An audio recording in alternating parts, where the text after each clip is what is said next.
Player sitting on the bench, no manager season, how many games you miss? I show up, my shoot around, take no games off, take no days off, take my shades off. I see you watching, but you ain't showing up for every game. How you say you a baller? I put this work in, but your play don't rep your name. What's his name? Big 30, I'm two-time that all-star. Back when Utah, next up the playoffs. You see the squad right now, we in a good mood. I'm 3/4 plus taped up with some Kobe shoes. This time around the season, the league on alert. Plus Mitch drove to the crib, some big fella work. I'm locked in for the season. My point guard already killed the dude and went to Cleveland. A couple of dudes like Max, yeah, they still hating. That's why they squad just made it for the play-in. I'm two-stepping with my handle, my black Tom Fords. I'm on my Kodak Randall. You can't say your boy ain't doing my thing. I fade away with the winner, Mike Green, call it the bang bang. It's on now, playoffs, we in a stretch run. I called Cali, said Boogie, you got another one? Are you a baller player sitting on the bench? No manager season, how many games you miss? I show up, my shoot around, take no games off, take no days off, take my shades off. I see you watching, but you ain't showing up for every game. How you say you a baller? I put this work in, but your play don't rep your name. It feels good to a dad to see his kid smile. A frost glow, my wrist peep, my purple dial shining. Right now I'm on my grind.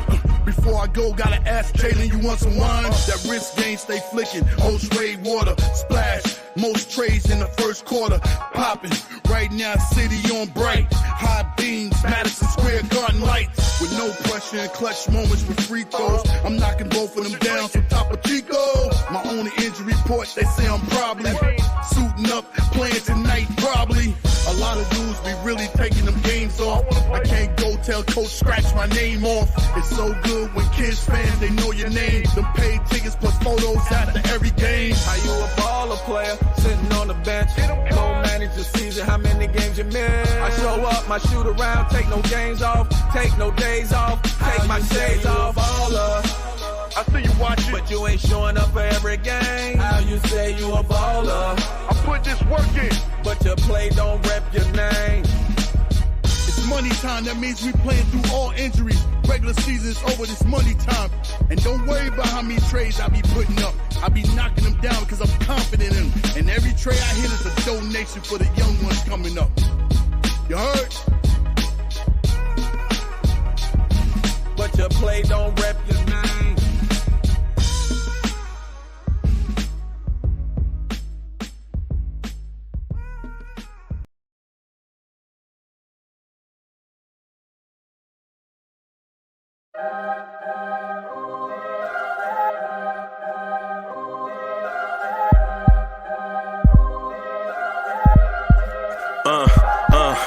I rank where the view is nothing less than phenomenal. For how I express and project from my abdominal. The only view better, both my daddy and my mama know.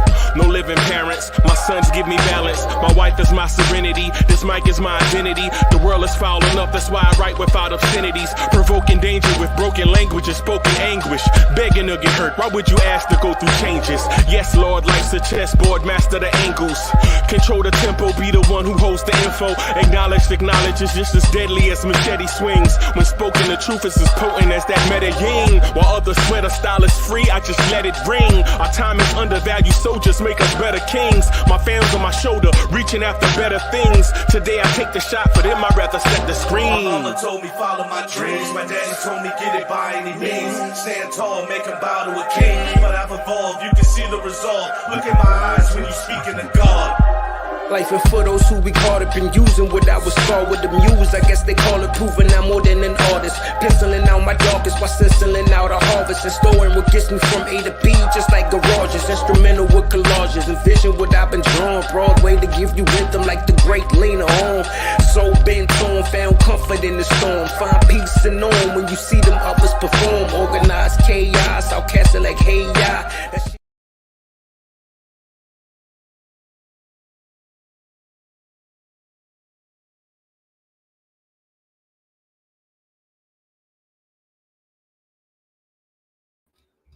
Yo, party people in the place to be. What's good? It's the #1 Chief Rocket Knicks Universe, your main man, Uncle Freezy. What's good? What's good? What's good? Y'all want this party started right. Y'all want this party started quickly. Right? All right. I see y'all out there. Shout out to the chat. Shout out to my peoples. I see y'all out there. Y'all know how we get this thing started. Blue tears, orange tears, Blorange tears. Bam. Let's go, party people. Let's go. I see y'all. Drip Moore is in the building. Mr. Lee is in the building. Corey Lee is in here. Ashley Inc. 1 is in here. Wiz is in the building. I see you. Anthony 212. Big Kev is in the building. Our guy Heavy Reese is in the building. Heavy Reese, hey, salute. Thank you for all the continued support. Devon Fish is in the building. Will Salkin, I see you. Mets is in the building. Knicks for Life is in the building. Fish, I see you. Okay.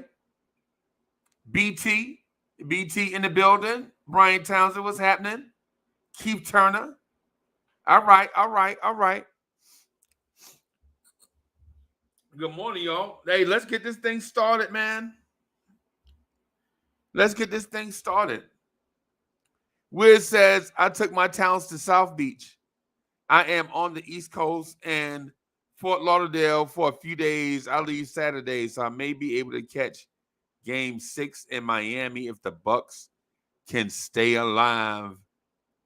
Ha. Staying alive.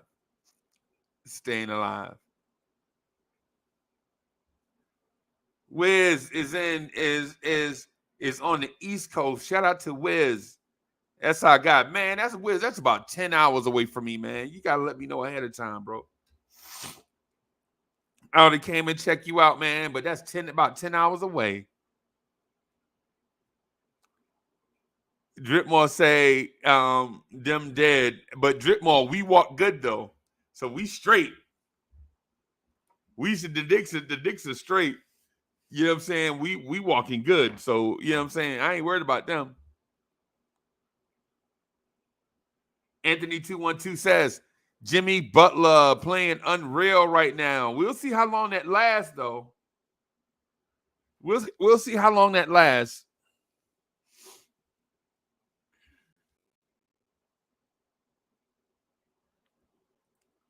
And BT says we have to worry about Jimmy Butler. Yeah. We'll have to. We'll see. We'll see how long it lasts. Jerry Fitz is in the building. Jerry Fitz says, "Do it tonight. Do it. Yep. The son of the legend, Kerry Cox, is in the building. What's good? Hey, what's good, boss? What's good? Lamar Jackson in the building. Yeah, man. I had a whole thing written out about how the Knicks shouldn't play with their food and all these different type of things. You know what I mean? How the Knicks shouldn't play with their food, close them out, get them out of here. But I do believe Cleveland is going to bring a good effort tonight. Cleveland is going to bring a good effort tonight. Elimination games are always tough.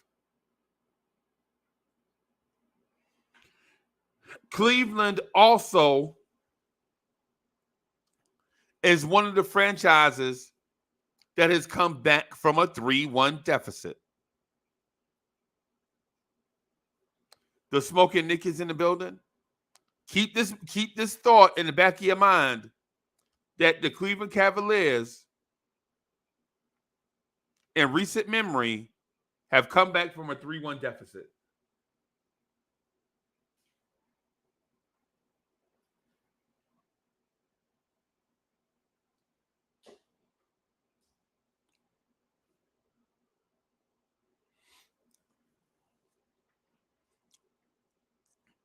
And Wiz says, can Donovan do what Trey did last night? Yeah, that was amazing. What Trey Young did last night. That was amazing.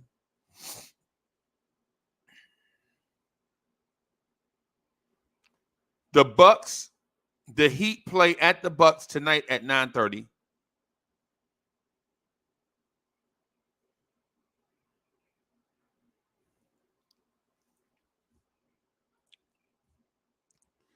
Trae Young did his thing last night. Trae Young had 38. They won last night without DeJounte Murray. Imagine that.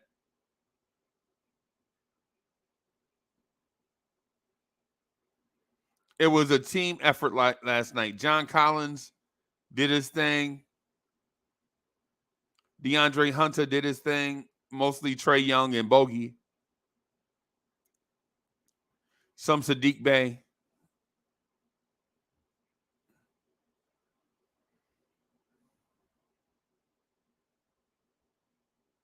Jaylen Brown, 35. Jason Tatum, 19. They got contributions from Malcolm Brogdon, Robert Williams, Derek White, Marcus Smart.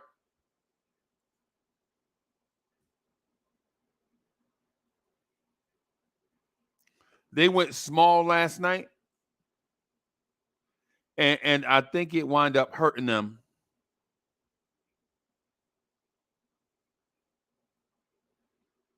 They went small last night, and I think it wound up hurting them. Cover the Spread is in the building. And Jerry Fitz says if the Knicks if the Knicks offense can get it together as we know they can, it's over. Randall and IQ join the others. Over. Finito. Finn.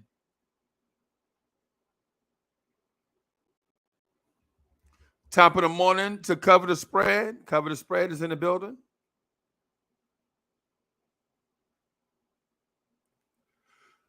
Hey, man. Yeah, I'm gonna say this about tonight, man. I really want this series to be over. How y'all feeling about that? I really want this series to be over. Cover the Spread. I don't know. He questionable for this game too. Real King in the building.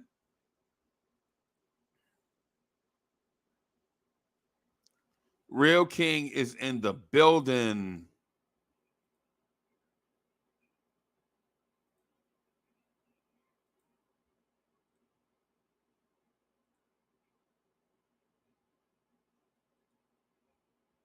Real King is in the building. Real King says, let's end this. CAA Mafia is in the building.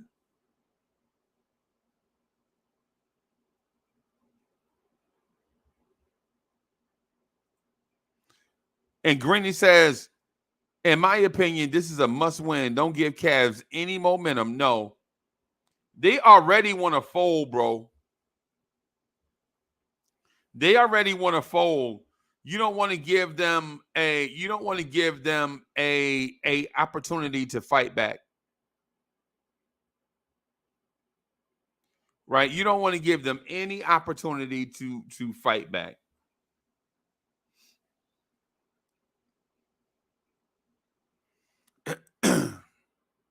None.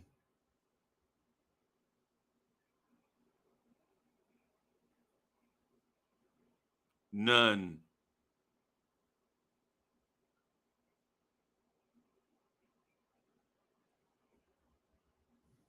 So let's talk about some strategy for tonight.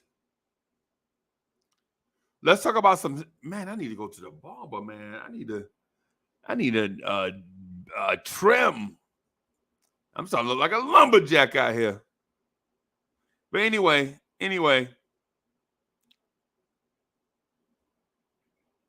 Y'all tell me about the strategy for tonight's game. I'm sitting co-pilot.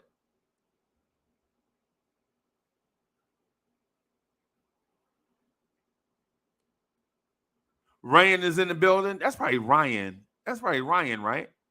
That's probably Ryan. Ryan is in the building. Rooting for Jalen Brunson. Salute, brother. Salute, boss. Much respect to the Mavs fan base, man. Salute to the Mavs fan base. Salute to all the NBA fan bases, man. Even though I talk trash to them sometimes, it's all love. It's just funny games.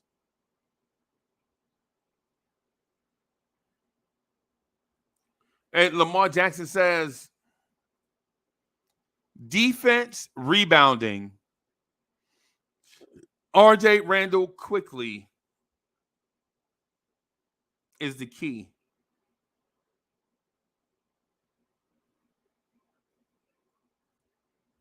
I think I agree with that. I want to build on that too.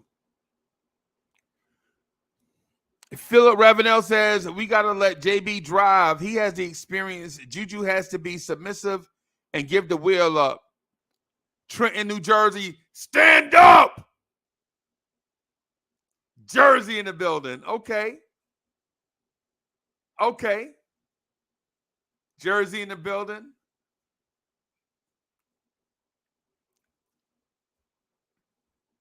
Let me go back to what my man said, Lamar Jackson. Yeah, Mr. Jackson says, defense rebounding. RJ Randall quickly have to show up. I'm inclined to agree, even though I think Randall is more hurt than he's letting on.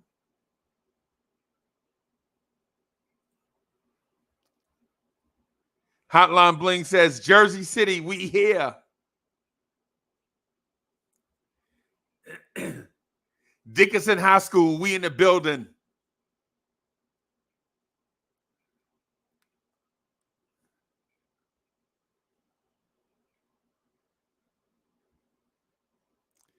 The original DSJ is in the building. DSJ was good. Yep.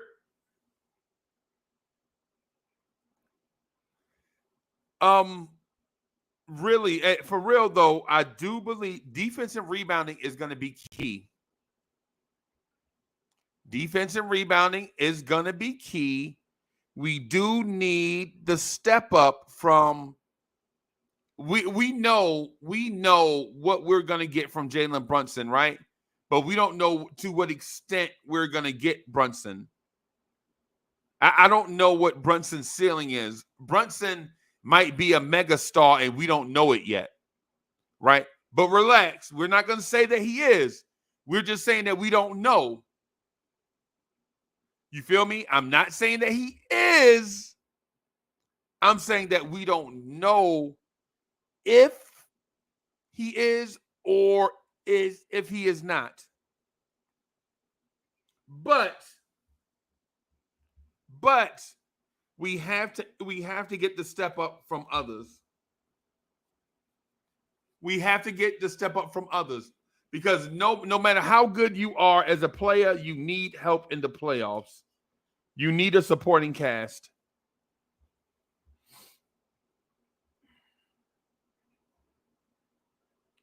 KBL is in the building. Yo, D'Angelo was in the building. What's good, D'Angelo? D'Angelo says, our time is right now, and we will get it. Salute, salute, salute. Salute to my brother, D'Angelo. D'Angelo, what's good, man? D'Angelo, man, I miss you, brother. This is my guy out here in these streets grinding. D'Angelo, that's my guy, man.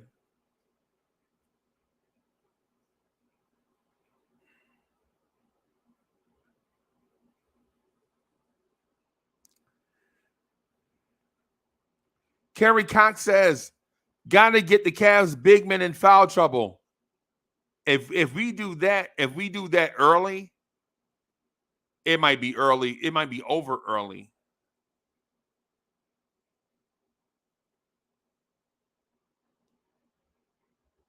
If we get that early, it might be over early.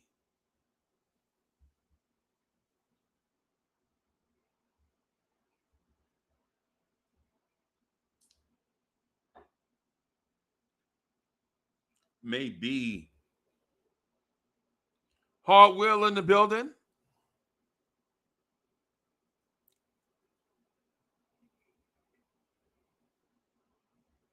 Lamar Jackson with another gem. Lamar Jackson must have been up all night thinking about this. Lamar Jackson must have been y'all. Let's look at look at Jackson. Hey, Jackson must have been up all night thinking about this. He like, hey man, all the pressure on Cleveland. Bust them pipes tonight, right? The pressure is on them to stay alive, not on us to close them out. Right.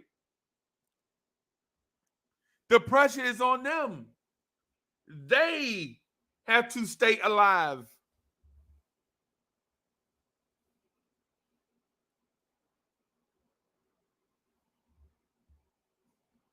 And D'Angelo says, bring on the heat. Bring them on.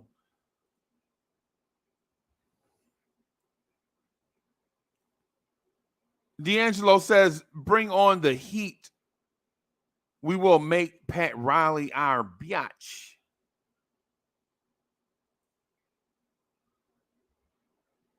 And Philip Ravenel says, the streets need a body, and we getting it tonight. Good content.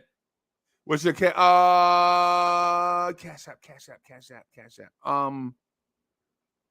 Hold on.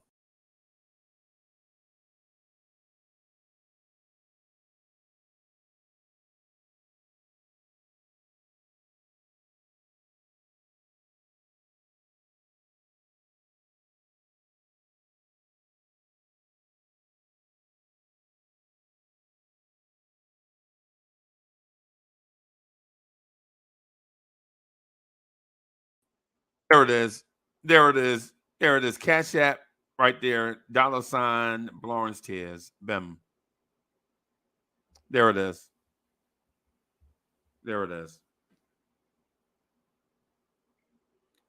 Appreciate you. Jerry Fitz says, Randall is not our problem. And I tend to agree. Pierre Moise is in the building.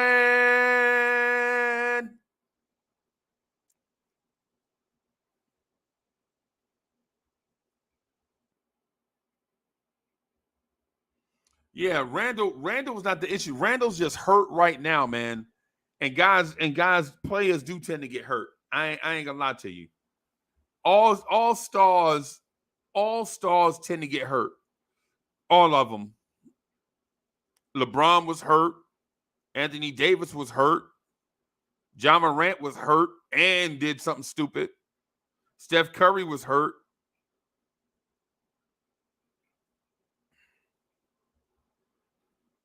You feel me? Jaylen Brown was hurt. DeMar DeRozan was hurt. Keith Turner says, the Randall haters are in full effect. But listen, man. Hey, Turner, listen, man. This is just for Turner too, by the way. Turner, legit. I try to stay neutral here, right? Try to stay neutral down the middle and try to project positive vibes, but I can't control everything, bro. You got to give people space to have their own opinion,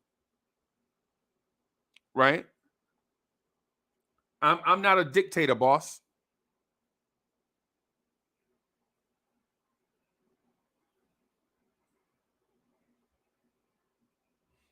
I'm not a dictator. Even though I like the positive vibes,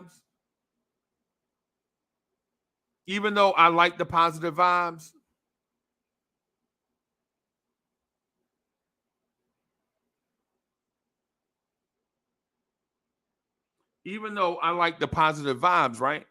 I can't make people think like me.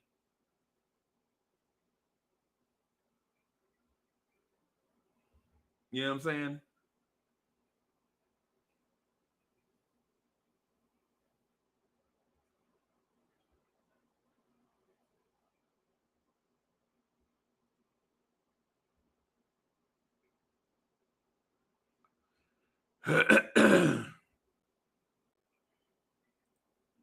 And CAA says if Randall has problems getting a bucket on Mobley, what do we expect him to do against Giannis?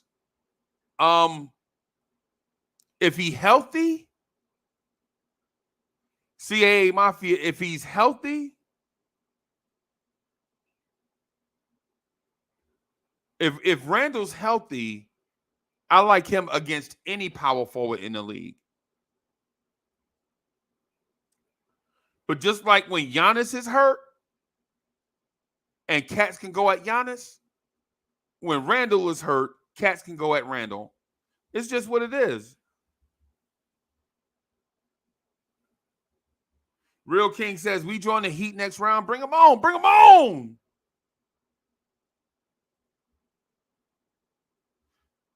Man, listen. The Heat, all I'm going to say is when it comes to the Heat or the Celtics or whoever, every episode begins in this mode. Very cool, very calm. There's no sweat in my palm. Y'all know what that is, right? That's a verse from the great American poet D. Nice.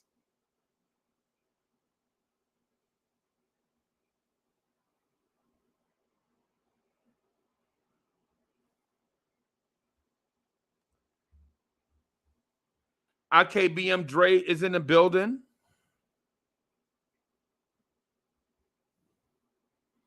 Jets fans are in the building.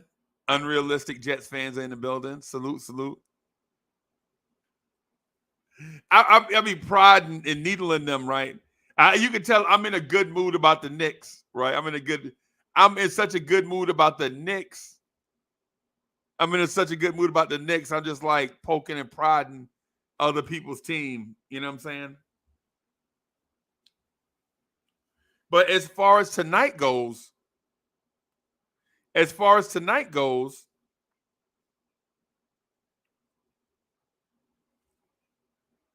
Cavs are going to come out with energy. Y'all know this. That's what I expect. Right? That's about what I expect. And I had a point, and Jerry Fitz has a point too, though. Today is not the day to be trashing Randall or any other Knicks. We're playing to get to the second round tonight. The NBA Elite Eight. You know what, Jerry Fitz? Jerry Fitz, that's an excellent statement. Fitzy, that's an excellent statement. See, if the Knicks make the second round all summer, we could talk about how the Knicks are a top a top 8 team in the NBA. Right?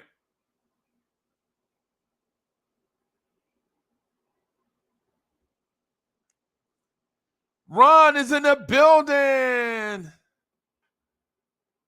Quoting D Nice.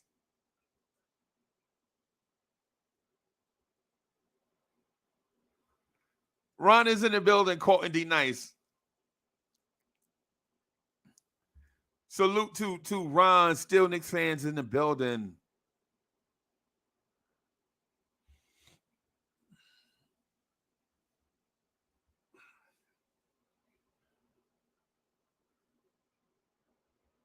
Hard Will in the building. For the love of the game. Son is yeah, hey, Son is in the building. Salute, Son from Brooklyn is in the building. And yeah, Chef NYK, yeah, to that point, I was gonna make, yeah. Let me get back to that point real quick. Yo, if we defeat the Cavs all summer at a minimum, we can say that the Knicks are a top 8 team in the NBA. Top 8 out of 30. And while it means nothing right now, right? It's lightweight right now. When the summer get here, that's gonna be super heavy. Trust me.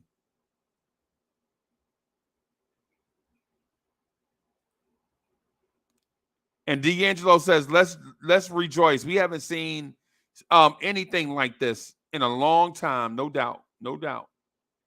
No doubt. We have not.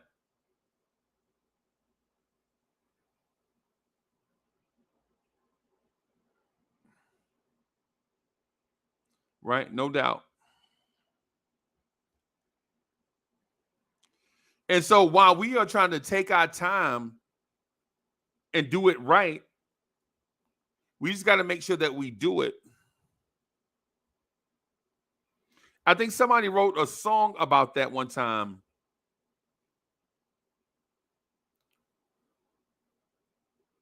Something like, baby, you can do it. Take your time, do it right. Something like that. Something like that.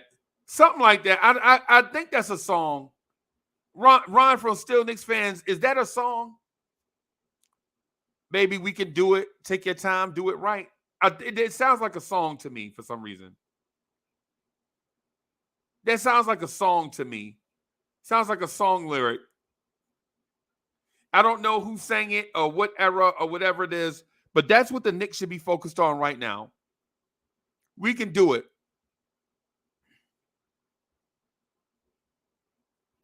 We can do it. And son from Brooklyn said, yeah, SOS band. That's right. That's right. That's right. That's right. That's right. That's right. Yeah, that's right. Yeah. VR Hidalgo was in the building. Baby, we can do it. Take your time, do it right. That's right. That's what we are. That's right. D'Angelo, SOS band. That's right. That's what we are. Right? We don't have to we don't have to try to be anybody else. Right? Tonight against the Cavs. We don't have to try to be like the Warriors or the Lakers or the Bucks. We could just take our time and do it the Knicks way. Silk Sutton is in the building.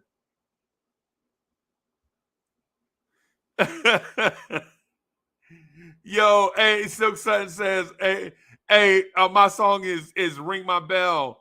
Yo, bro, when you 10 years old and you hear that song for the first time, you like 10, 11 years old, and your little girl up the street, you know what I'm saying? You got your little radio. Man, listen, man, can we get them back? Yes, we can. Can we get them back? The good old days. Yeah. That sounds like a song too. That sounds like a song also. Can we get them back? Yes, we can. Can we get them back? The good old days. Sound like a song too. But tonight, I expect the Knicks to go out with a similar defensive strategy. A similar defensive strategy. You know what I'm saying? Hart Will's like, yeah, my mom's played that. Hart will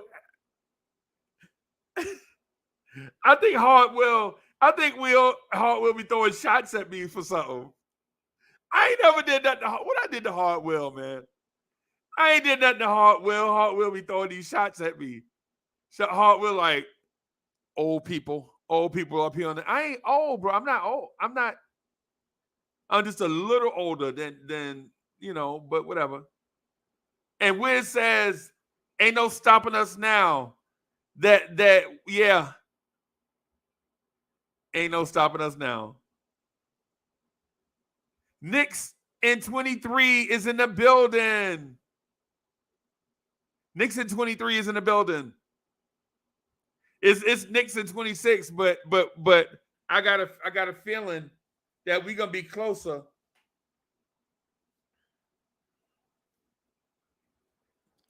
I got a feeling that it may be sooner than 26.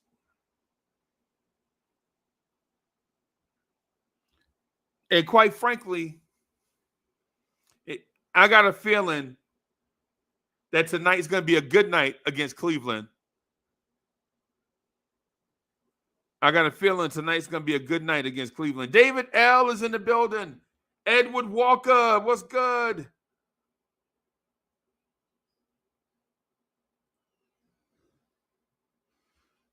Edward Walker says, Cavs are desperate. Knicks all hands on deck. Let's go, Knicks. Let's go.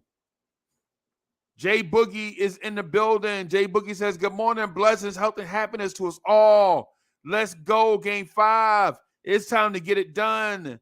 And I got a Just Imagine segment coming. Salute, salute, salute. 3 capital S's. Them. And Jerry Fitz says, I trust Randall 100%. And there will be time for him to validate that trust. Let's go, Knicks.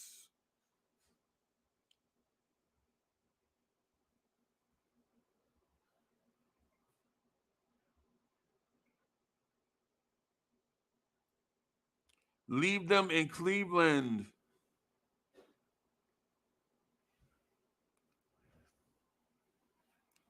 Tonight, I really, really feel like the Knicks are going to employ a similar defensive strategy, right? Be physical on the boards. That's what we do naturally.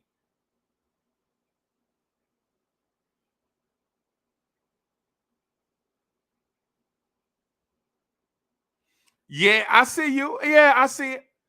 Yeah. If the Knicks win, New York is going to be courteous all week. New York is going to be, yeah, pardon me, sir. All week. Knicks, hey, everybody in a good mood.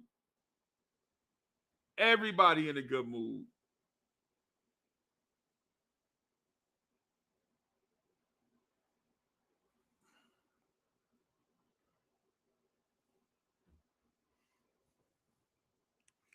Let me throw this thing. I'm going to throw this link in the chat so we can chop it up.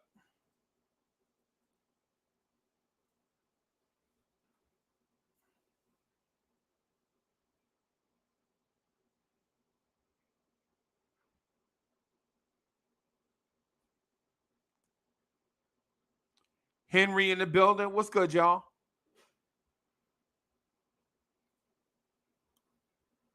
Salute to the GOAT, Jay Boogie.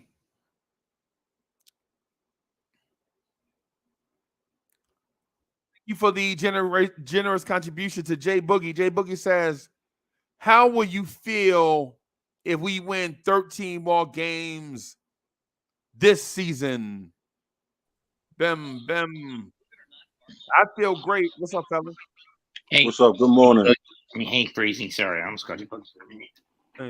Hey, somebody got something in the background? No, I turned it off. Okay. Off on my end. Yeah, man. Most of whatever noise you hear from me usually comes from the foreground, away from the computer.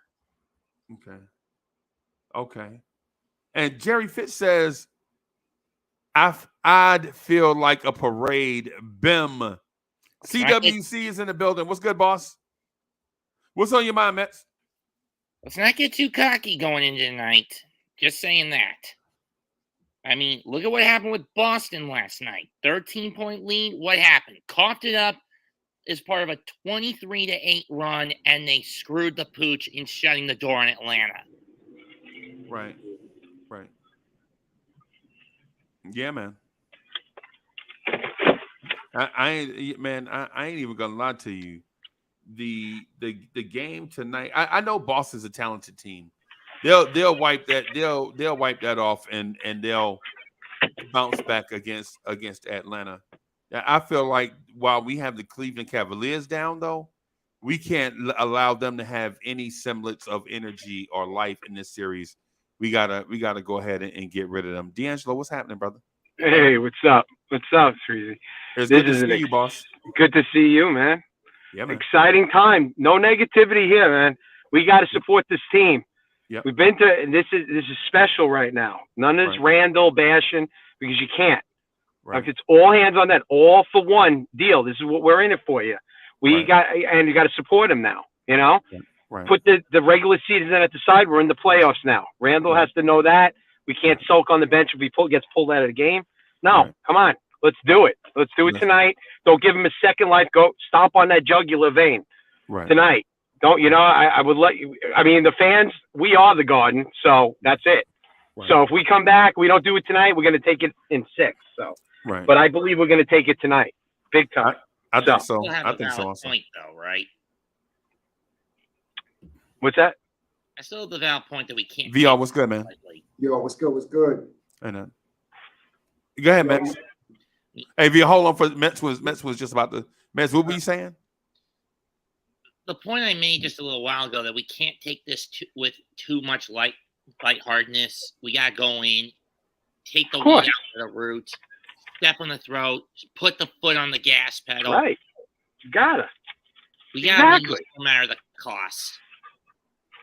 Right. You gotta play it. It's gonna be a tough 4th game. They don't want to get losing their building like that. They don't. It's gonna be. I'm telling you, it's gonna be a tough. We know that whatever drag out fight. The arena is. What's the current name of the Cavaliers arena? Quicken Loans. Quicken Loans arena is going to be rocking. Our fans are better. I don't care. Of course, I'm biased. Those living in that slum hole are begging their team to not lose. Let me tell you, tonight we're going to make a withdrawal from Quicken Loans Arena, and we're going to step on the net, and we're going to take it home. This is it. We got. Wiz, can you step inside on your end? I can hear. We're going to get it done. Hey man, I'm with you, VR. Listen, I'm with you, bro. I'm hoping it happens just like the way you say it. Basically we get the lead from the beginning, and there's no pressure on us throughout. I'm hoping we get up about 10 or 12 early and keep that lead, and Cleveland has to chase us throughout the game, exerting all the energy that they have, and then run out of gas at the 4th quarter. And then we celebrate from the 4th quarter on. Amen. Preach. That's what I'm hoping for. That's the perfect scenario, in my opinion. Has anybody mentioned, just conversely, how much pressure is on specifically Donovan Mitchell, Spider? Yep. Because he signed the big contract. He got the big deal. They invested a lot. And this is what he is supposed to be, there for. He's supposed to take this young team, and he's supposed to win and get to the 2nd round. So there's a lot of pressure on him. Right. Not on us, not on the Knicks. Right. You got what? 26. You got how many did you get in game 2? 19? Yeah, I think so. All right, back to the further, guys. I don't think Donovan pressure is on Donovan because he didn't ask for the trade. Okay. Yo, what's up, gents? What's up, man? Yo, this is South Beach. Is this South Beach? Okay. This is how Miami lives out here. Hey, show us the water. Show the water. Go take a dip. Yeah, jump in the water. Go. You don't want to mess those fancy clothes up. I know what we was talking about. American Airlines Arena should be about 3 miles from where you are. Exactly. I thought it was called the Pistea Arena now. Exactly. Yeah. I'm sorry if I got the name wrong. They're still building up some condos over there. Yeah. Yo, Wiz, I used to DJ on Washington Avenue on Club Deep down there. I lived down there for 12 years, so I know exactly where you're at. Are you on Collins A1A or are you on Washington? Say it again. You on Collins A1A or you on Washington? You know what? I have no idea. It's my brother's condo. My first time here. He flew me down last night. Your brother, Chess King. Chess Grandmaster Maurice, actually. Yeah, he flew me down last night. Okay. And so he says, "Yo, come down, come." My dad's in town from France and he's leaving in Friday. So he says, "You gotta come down, hang with the family." Okay. So he's got like 10 million points. So he dropped me on Delta. Okay. He says even his furniture decorated with chess pieces. Yeah, man, that's nice, bro. But yo, Donovan's I don't think this is on Donovan though, man, gents. I think Donovan didn't want to be in Cleveland. He didn't ask for it. He wanted to be in New York, and he's put in a spot where he didn't want to be. So pressure-wise, I think he's just in a cautious situation that he didn't want to be in necessarily because he wanted to be in New York City. So the rock and a hard place argument. Yeah, so technically, the pressure is not on Donovan Mitchell. The pressure is on Cleveland. It's on Cleveland because they made the move and the move didn't work. Exactly. I mean, and Donovan has some pressure that he's got to perform, but at the same time, he can't be considered a savior for a team that he didn't say, oh, it was not like Kawhi or KD and stuff. It says, hey, get me over here, like in the Nets, I'll take the team to the next level. He's like, you guys send me somewhere. I'm waiting for a New York ticket. And he waited for a New York ticket, and New York ticket didn't get punched. He got sent a little bit short of New York. The plane landed too early in Cleveland. And he's like, damn, okay, I'll do the best I can, but didn't want to be here, man. But okay, and you can see in his interview, he's like, I don't want to be here. I want to be at But essentially, you're saying, Wiz, Mitchell has basically put himself between a rock and a hard place. On the one hand, he wanted to be in New York, but he was asking too much. Utah was asking too much to ship him there. On the other hand, where Cleveland was able to fill in the bill, Donovan just didn't like being there because, let's face it, it's one of the most dirt poor towns in America.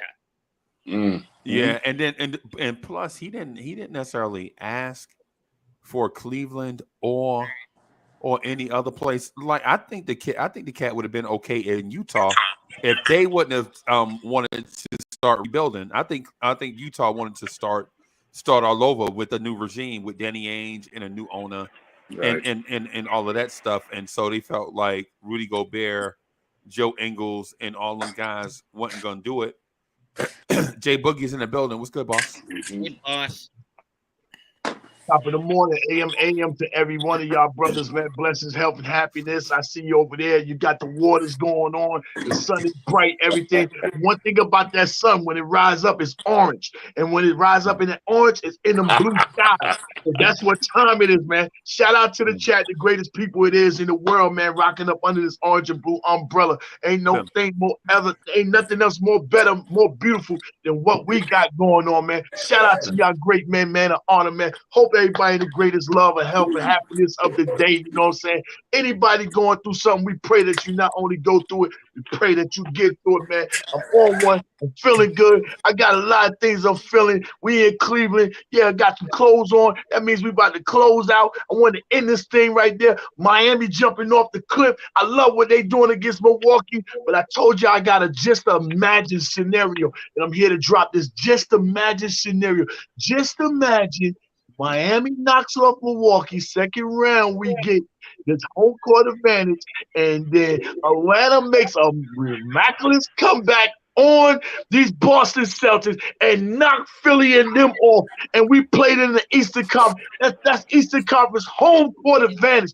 Got to talk into existence, man. While I'm on one, I feel good, man. Hope y'all feel the same, man. Put it in the air. Put it in existence. We love the Willis Reed hat, bro. The Willis Reed hat is fire.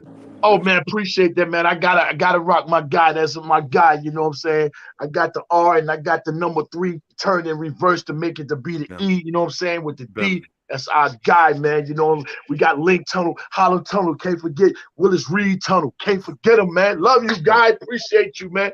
Watching down upon us up there in the Knick heavens with the rest of the Knick ball players and the rest of all our family members that's up there, man. They celebrate, man.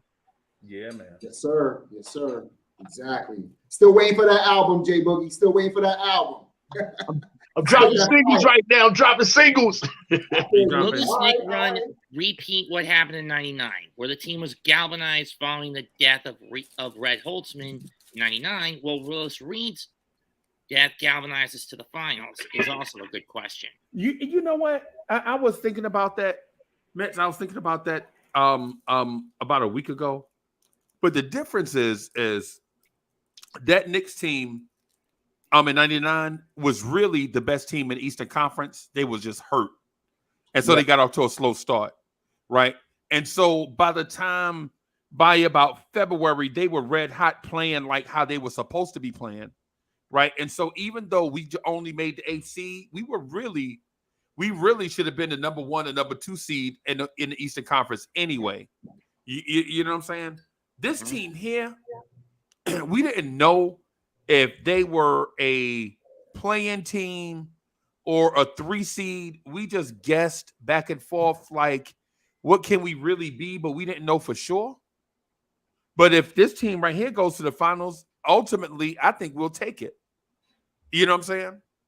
I think we'll take it regardless, because though, to be fair, Uncle Freeze, don't want it to be. Squad, hold on. Don't cut me off. I don't cut you off. Hold on. The thing about this team here is you don't know how good Jalen Brunson is, right? You think he's a star that could become a superstar, but every time you see him, he does mega star stuff. So you don't know how good Jalen Brunson is or can be in the future, right? Only thing we do what we do want though is we would like a semblance of consistency from everybody else around Brunson.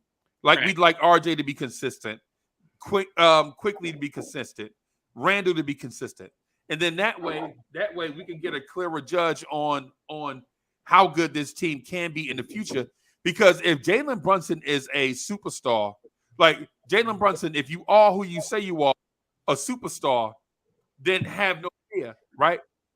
Right? If Jalen Brunson is that guy and Randall is an all-star, do you really need another superstar?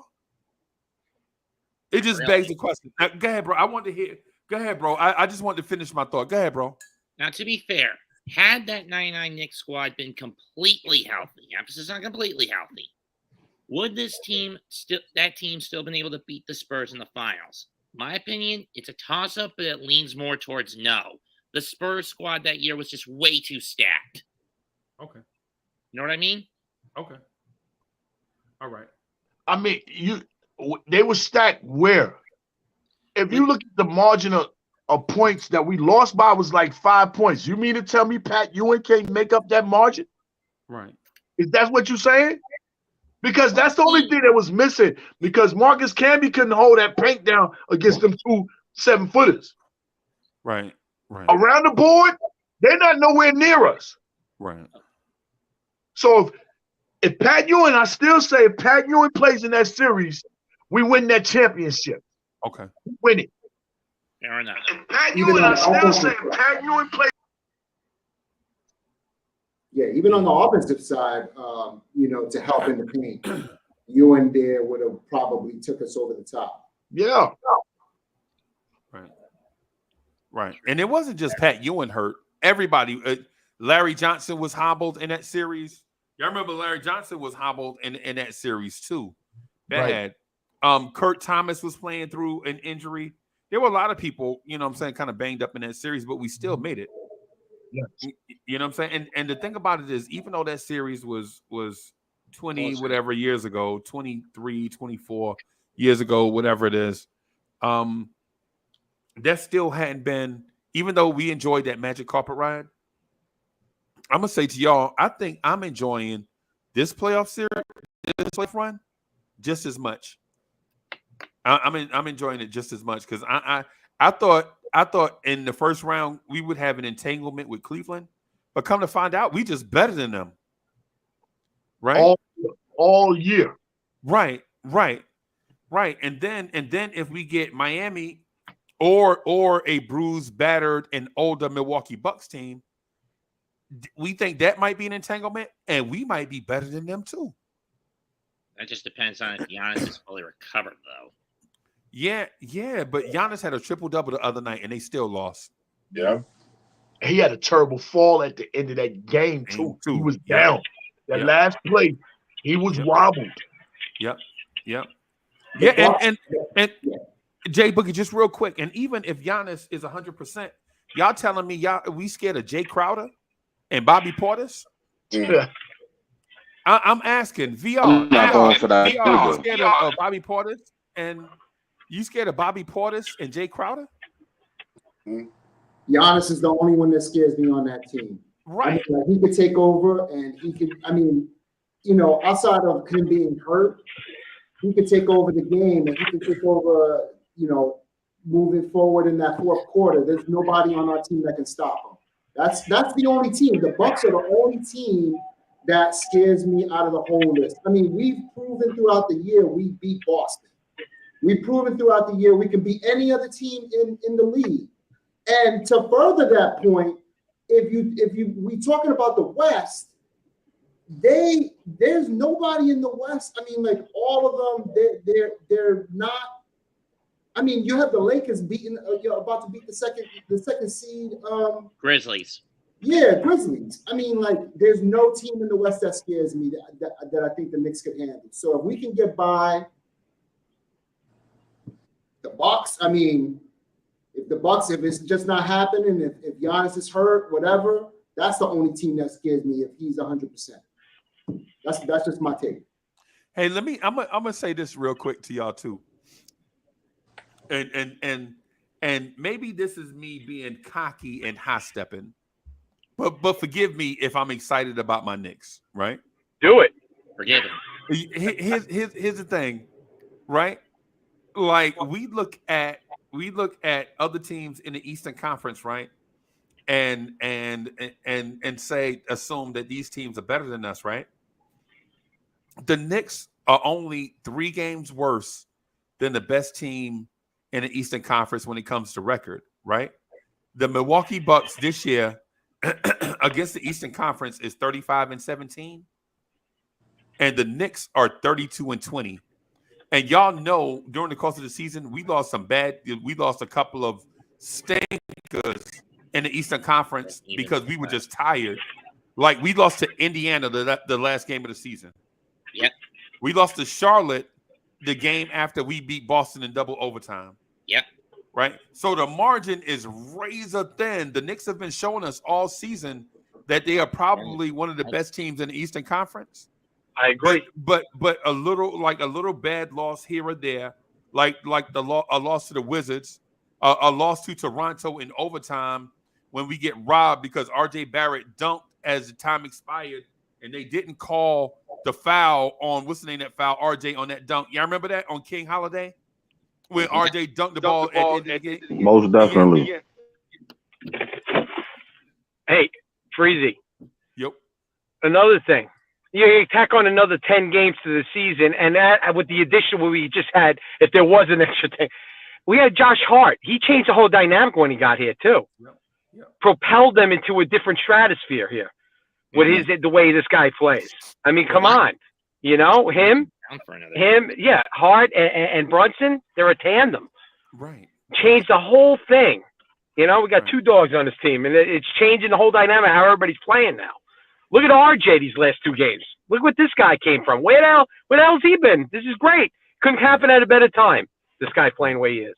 Yeah. Best trade of the season. Best trade of the season. Underrated. Best trade. Hallelujah. Hallelujah. Preach, man. And I think it was the best trade of the season for twofold, right? For one, we got rid of a malcontent, and no disrespect to Cam Reddish, right? But sometimes how you be dragging dead weight sometimes. Like how you it's like how you want to go to the party or whatever, and you got a homeboy in a bad mood, and you're like, oh my god, let me drop. You just drop him off so everybody else can have a good time. You know what I'm saying? Yeah, get off at this corner right here. Yeah, we'll see you later. Yeah. Well, how it be your group of homeboys, everybody having a good time, and then there's just one person that's just pooping on the party, and you just like, hey man, just take your ass and go home. Right? Did everybody else have a good time? He at the party and ain't get no numbers. Right. And so I think that's part of the thing, like getting rid of Cam Reddish, and then 2, you getting rid of the malcontent, right? But you bring in a high energy guy. So now the sword that you got is like a double-edged sword, right? It's sharp on both sides, going and coming, right? Yeah. And so it says something. That means something to people, right? Like, yo, now that we dropped this, it's addition by subtraction and addition. Mm-hmm. So yeah, man. Freezy, I was gonna jump in, but I want to say salute to everybody on the panel. Salute to the chat. Just to mention the point that you mentioned with Josh Hart. if we had Josh Hart all year, we would be on a 56, 57 win trajectory. Right. Right. So it's one of those things where, yeah, we could look at a record being 47-35 right now, but we're not a 47-35 team in roster at the moment. Right. We're a mid 50s level win team. So when we go against these other teams that are like the Cavs, they won 51 games, coasting relatively with the same roster they had for the most part. Right. But we've created additions, and guys have been growing as the season has gone along in terms of like IQ stepping up the last 3-4 months of the season from where he started at. Yep. Brunson leveling up from where he started at. Right. Randall also leveling up from where he started at, and it's something amazing to see. So, and I'm gonna put this positivity out there. Right. I think Randall's gonna have a game tonight. I think Randall's gonna have anywhere between 25 to 30 tonight. Right. Right. This is the game where he gets his get back. And I feel like he focuses even harder on the road. So we'll see. Okay. Yeah, I agree. I don't want to be Captain Obvious. I don't want to be Captain Obvious, but I don't know if anybody mentioned the championship pedigree that both teammates, Jalen Brunson and Josh Hart, had in terms of history before coming, together on the Knicks, and that making a difference in the winning ways moving forward from the time Josh Hart got here. I mean, call me Captain Obvious, but I think that is a big, big deal. Totally. Right. I agree. That's a very major thing with the chemistry and all them guys held together. You know what I'm saying? The friendship they have. You know what I'm saying? The times they don't have together winning championships and to come back together. But to bring them all together, I had to continue on mentioning, continue on saying they can't come together without the movement of Leon Rose. And this is why I constantly been saying over the last 3 weeks, he needs to get honorary mentions, you know what I'm saying, as far as executive of the year. If he doesn't win it, he needs to be mentioned, involved with it, because all the moves that he have made have, put the New York Knicks in the right positions, in the right direction. He can sit back and laugh at the people that said something about, the Donovan Mitchell situation, including me. I was one of the ones that won Donovan, so let me put that out there. But now his name is not Spider no more. We're calling him Roach right now. So that's all because of what Leon has done. You know what I'm saying? I ain't got to have you. I believe in our team. And if the team doesn't, get there and do it, I got still pieces and scenarios I can continue to build. But guess what? The team has done it without Donovan. The man has made the proper moves, the proper trades, and more importantly, him and Coach Tom are on the same page. You know what I'm saying? When they got that trade, you could tell that was both of them right there uniting, man. So, man, let's continue on pushing, man. Our man up there, man, talking good about Leon Rose too, man, because he done his thing this season, man. There we go. And this something, this coach has done a good job too. I got to give him kudos. I've been giving this guy crap all season long. He's done a very good job. Oh, man, D'Angelo. I'm coming. Yeah, grab your heart. Samson said. Yeah, I know. He called that man Donovan Waterbug Mitchell. Wow. Playing like a ladybug.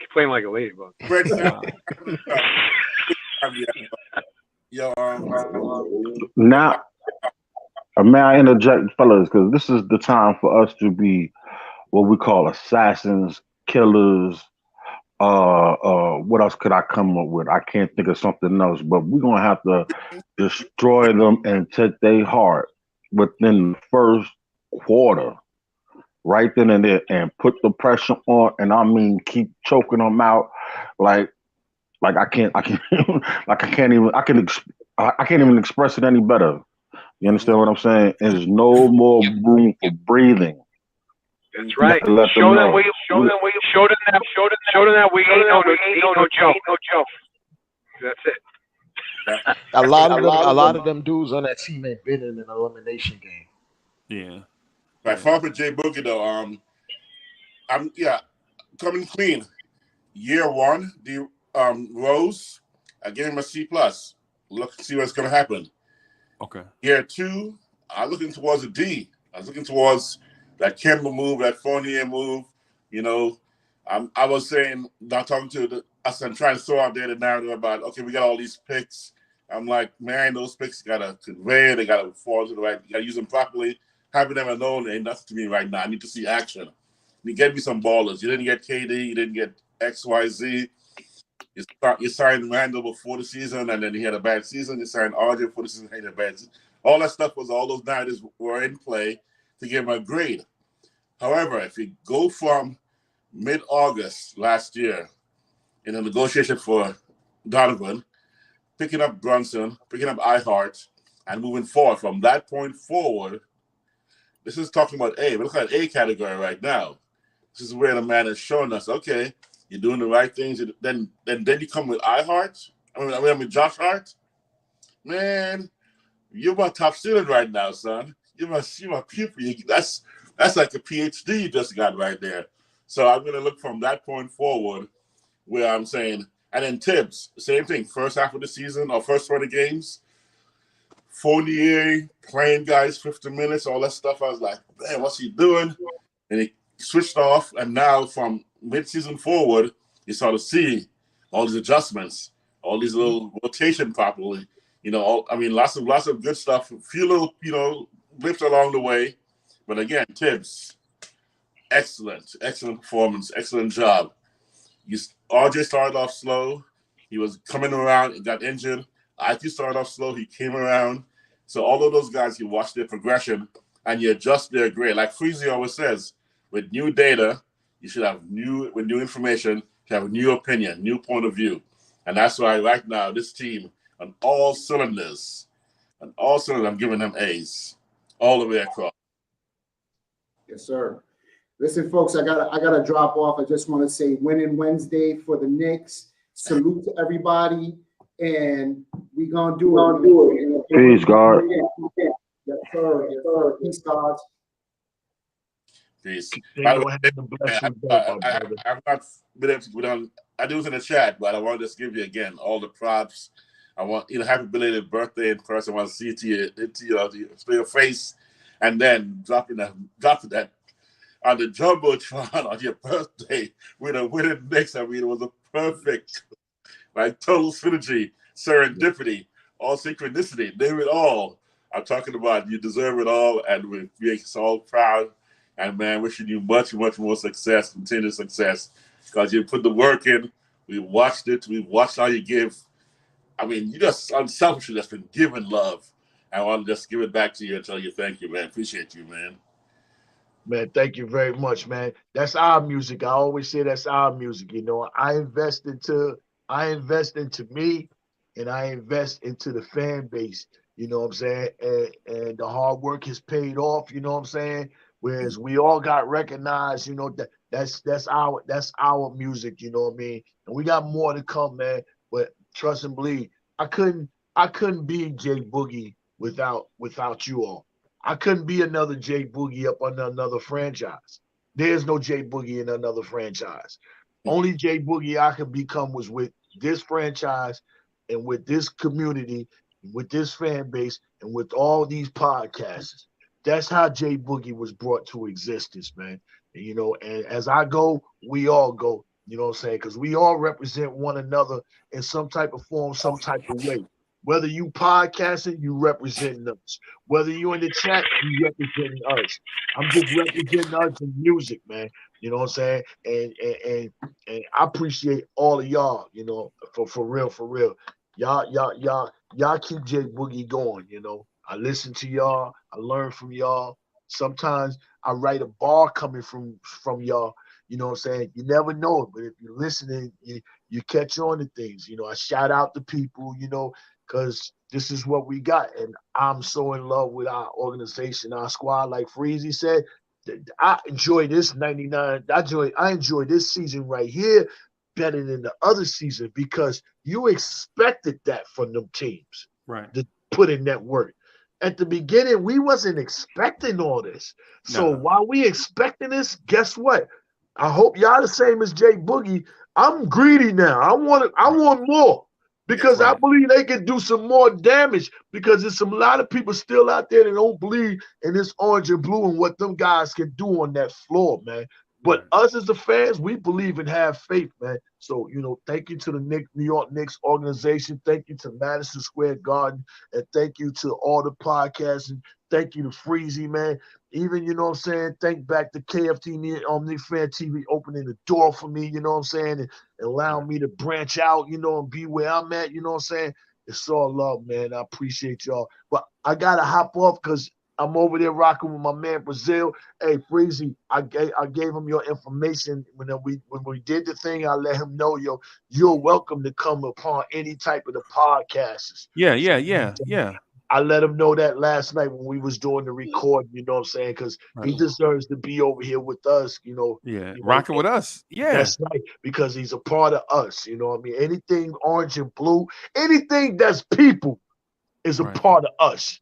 People.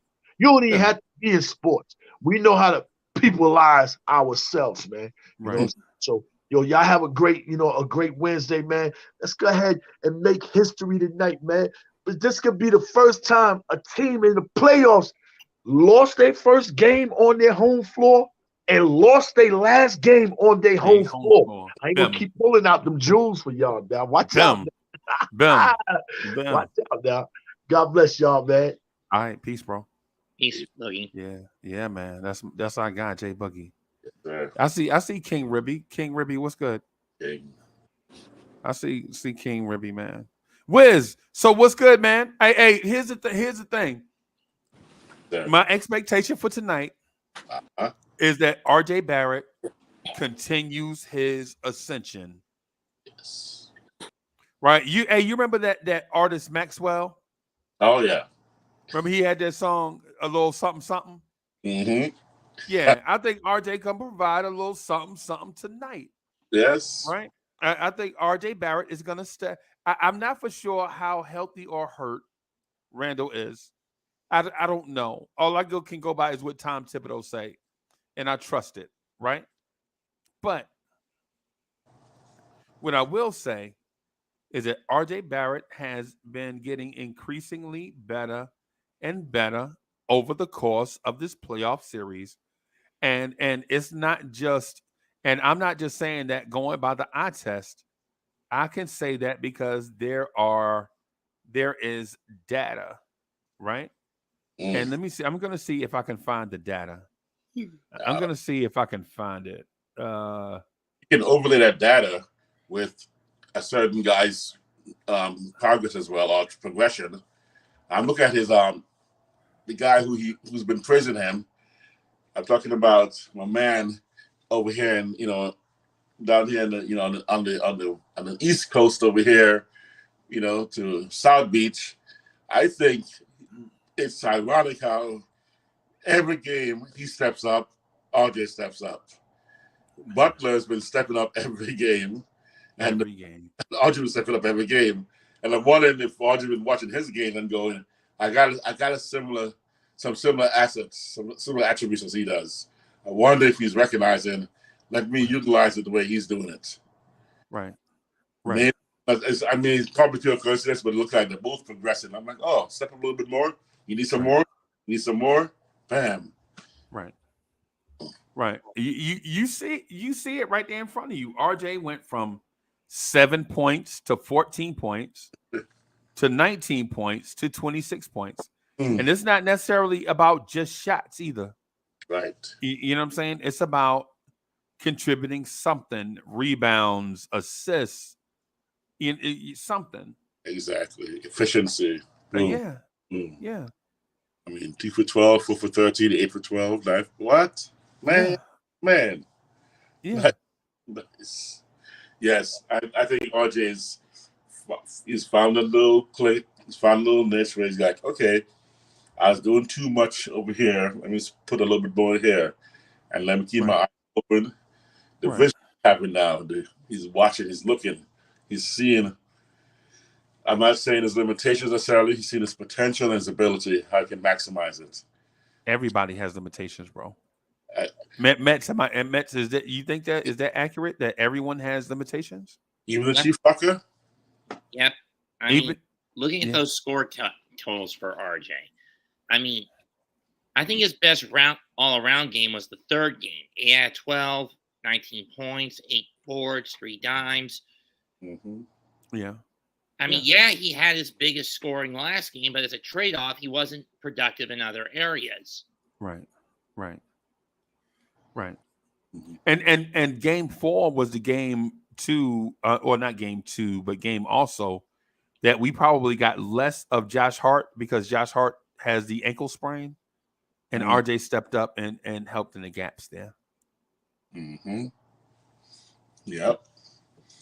And then it's then of course Obi took some of his rebounds away because Obi was there for the boards, and then some of his assists were hockey assists that he couldn't get put up on the stats. So yeah. Right. RJ, I see it tonight. I see it. Right. Trying to think about what counter can Cleveland do. Actually, I threw that into the Cleveland chat yesterday about is it out of question to try one of those guys on the bench, Merrill? I mean, that's because when you go 79 points and 93 points in back-to-back games, I mean, you got 3 guys with DNPs, 4 guys with DNPs. I'm not talking about Lopez, but there are 3 guys with DNPs who actually have a little bit of shooting skills. Would you throw just a Hail Mary and just say, hey, just go out there, make a shot. Just make a shot for me. You know what I mean? You talking about Miles McBride? No, I'm talking about for the Cleveland. Cleveland bench. Yeah. Would you do it with Miles McBride? Yes, I would. Okay. Yes, I would. I would if I put up 79 points, the next game I put up 93, and basically I got started at 93 in a little bit of garbage time, which basically I'm an 87 point shooting team. So I'm averaging like 84 points over 2 games. Okay. I gotta try something. Something different, right? Yep. I gotta try something different because it's unheard of in this time. Obviously, 79 points has never happened all season. And now sudden. And then the next game you put up 93, and it's tough, man. So to not think, what else is there? What can I do? And you gotta try something crazy outside the box, thinking, just be like, just grab a guy from there to the bench. You guys just go out there, just throw the ball up one time. Let's get in the rim. Let's get inside that rim. This one time to just break the mentality of. It was like yesterday with Celtics. Okay. That run by Trey and the Hawks. Oh man, I don't know what they could have thought of to have said, wait a second, how do we let these guys come back in the fourth quarter on our floor? With less than 6 minutes to go. Yeah. It sounds desperate, but there's sometimes desperate times for desperate measures, right? Desperate times. I honestly feel like JP Birkenstaff has thrown his best punch, and now I don't know if he's going to dig for the end of the bench like you're saying, bro. But I just feel like he's done. It's all in Spider's hands, and what Spider's going to do. He's the big move. He's been the big thing brought in. So now it's going to be in his hands. Now I can imagine seeing him dropping 50 tonight.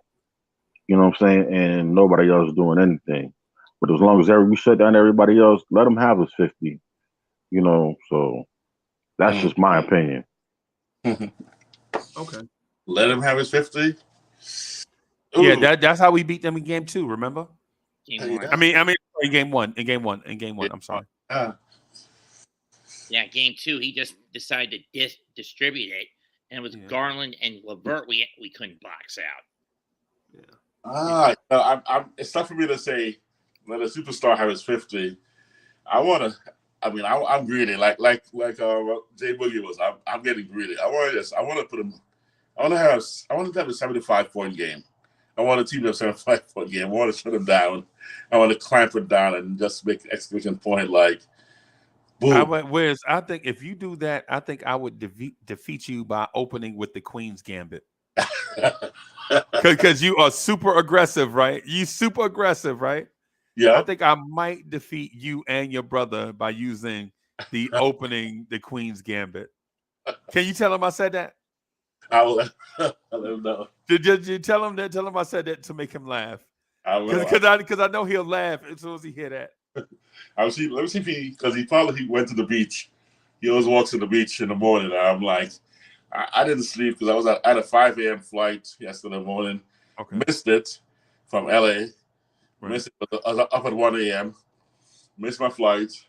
Got to the 10 a.m. flight. Got in last night. We had dinner. Watched the games. Fell asleep. So he probably went out already. And this is the brother. Is he younger than you? Yeah, he's younger than me. He's 4 years younger. 4 years. Okay. Yeah. Salute, bro. Let me see if Maurice is out there. I'll be like, Mo, come say hi to the number one Chief Rocker. Yeah, the number one Chief Rocker in Knicks universe, bro. Exactly. It's not in this. It's based on what the fans say. Absolutely. It's a consensus. So, but it's with a quick guy, very aggressive. yeah. But tonight, man, I think RJ Barrett is going to be the determining factor tonight. I think what RJ Barrett provides tonight is probably going to set the tone, right? And I think it may not look aesthetically pleasing early on, but I think it will be those blows to the body early on that topples the head later on. You know what I'm saying? Yes, sir.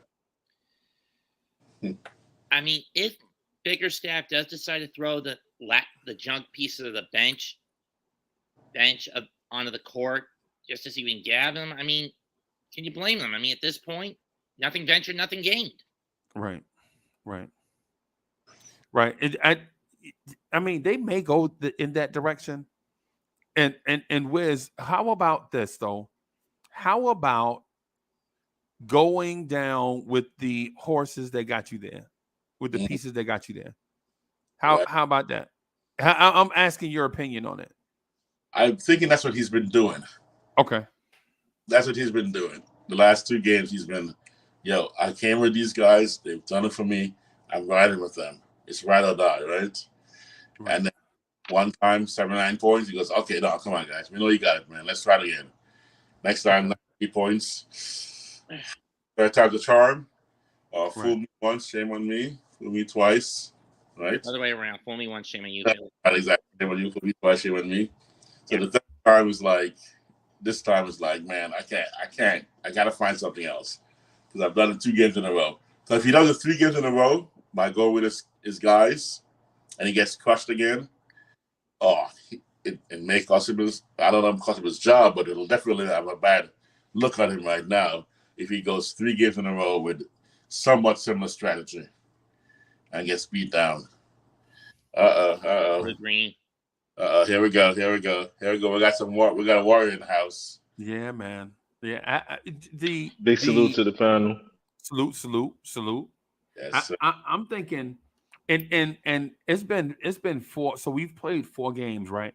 Yes. I'm thinking I think tonight you gotta see something from Quickly, and you gotta see something more from Obi and others tonight, man. Just to because it's not like them to not appear 4 games in a row, 5 games in a row. You know what I'm saying? You don't normally see that from Quickly. But Freezy, you got to remember the beginning of the season when we was like, man, where's Quickly at? In the beginning of the season? Maybe he's just trying to find his niche, or his feel for it. He's not like his confidence is there, I believe. His defense is there, definitely. I just think his timing is not quite there yet, and he has to find that one point or part of the game that'll give him that boost of confidence to do what he does best. That's all I'm saying. Nobody's disputing that.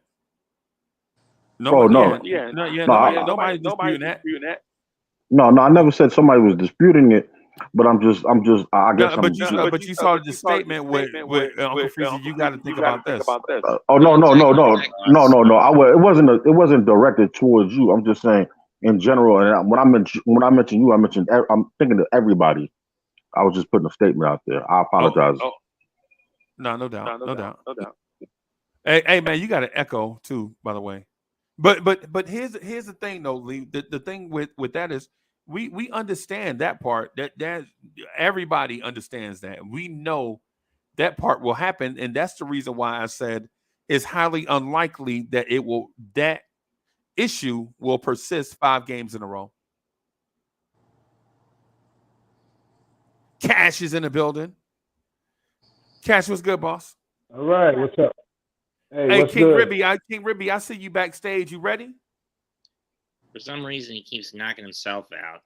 Yeah, King Ribby, I see you. I see something going on like underneath the table or something. Like I don't know what that is. I don't know if we want to put it, but wave at me when you're ready.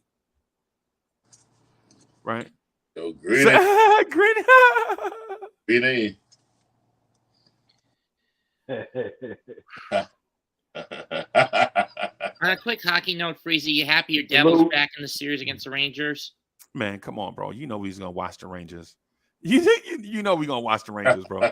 Man, I thought Adam was gonna come at me with that, but you already know who the better team is, right?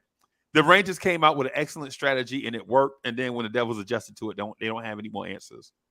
I mean, it's just like it's deja vu with the Lightning and the ECF of the Rangers last year, isn't it? Yeah. Cash, what's good, boss? Hey, I'm good, man. Salute to the panel. Salute to the chat. Just been listening to the background. Hey, we need this to end tonight, man. We don't want to give Cleveland any kind of momentum or whatever. It's time to No, we don't. just go for the jugular and get it over with. I mean, we got enough depth. I mean, we clearly are the superior team. Tom Thibodeau is coaching his butt off, making the right moves. So, hopefully, this ends tonight. We need to just end this tonight because, looking at the bigger picture, man, I don't know, the basketball guys might be looking out for us, man, because I'm sure we're all abreast of what's going on in, the other matchups, man. And it's like, I think Milwaukee's, they going down. It ain't a matter of if. I think it's a matter of when. I mean, to win 3 straight. I mean, it's possible, but I don't know. But anyway, more so about us. We need to get it over with tonight. We can. We got the depth, and I think this is just my opinion. The key tonight is Randall. Randall comes out with a monster game. We got this in the bag. I mean, I think his sign still deliver. It's a done deal. I mean, everybody else, playing their role, staying consistent, I think we'll be fine. I don't know how many. I was listening to the talk about Bickerstaff. In all honesty, I don't know how many adjustments strategically he can make, because the biggest thing for the Cavs, and because they are a young team, I think we're already in their heads, man. Because a lot of times it's mental. The Cavs have never been in a position like this, and I know for many of our players, it's some, it's kind of like a new venture as well. But we all know once you gain confidence, right, that's it, man. You get that confidence, you don't lose it. And I think we was talking about RJ Barrett earlier. Right. I think he's going to be a key as well. Because now he was probably reluctant. It's like, man, they got 2 7-footers in the hole. How am I gonna get my game off? But he ain't scared no more. It's just like I'm gonna make a reference to Def Comedy Jam. I don't know how many on the panel familiar with it, but I'm not gonna say the word. But when Bernie Mac first came out, oh yes, he knew he was confident. He knew he was a good comedian. And what did he say? He said, "I ain't scared of you blankety blank, or you mofos." That's far as I'm going to take it. But my point in bringing that reference up is he wasn't. And once he figured out, hey, I can score. I can still play my game. I can get to the foul line. you know, I can get to my spots. That's it. So it ain't no turning back from that point. So I think we good. I mean, you know, barring, you know, no injury or foul or some crazy or bizarre event, I think we good. Yeah, so let me tell you because and let's be honest too. Cleveland's desperate, man. They're gonna come out, you know, swinging. Right. And I think we need to match their energy. Let them have that, but then punch them right back in the gut. Come right back. Stay consistent and roll with them. Here's where Bird Mac goes against you. You're saying the basketball gods are looking in our favor to get us the path to the finals. What's the toughest path to the finals for us, right? Let's say the team to the chip. The most difficult path to the chip is what? Milwaukee, and then what? Either Boston or Philly, right? And then Philly.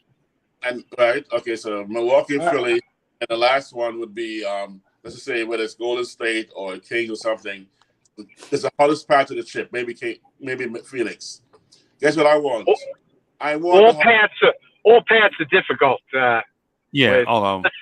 All of them. If any of them teams make it, if any of them teams make it, that means they beat other good teams. But Milwaukee, Atlanta, though, you got to say would be an easier path.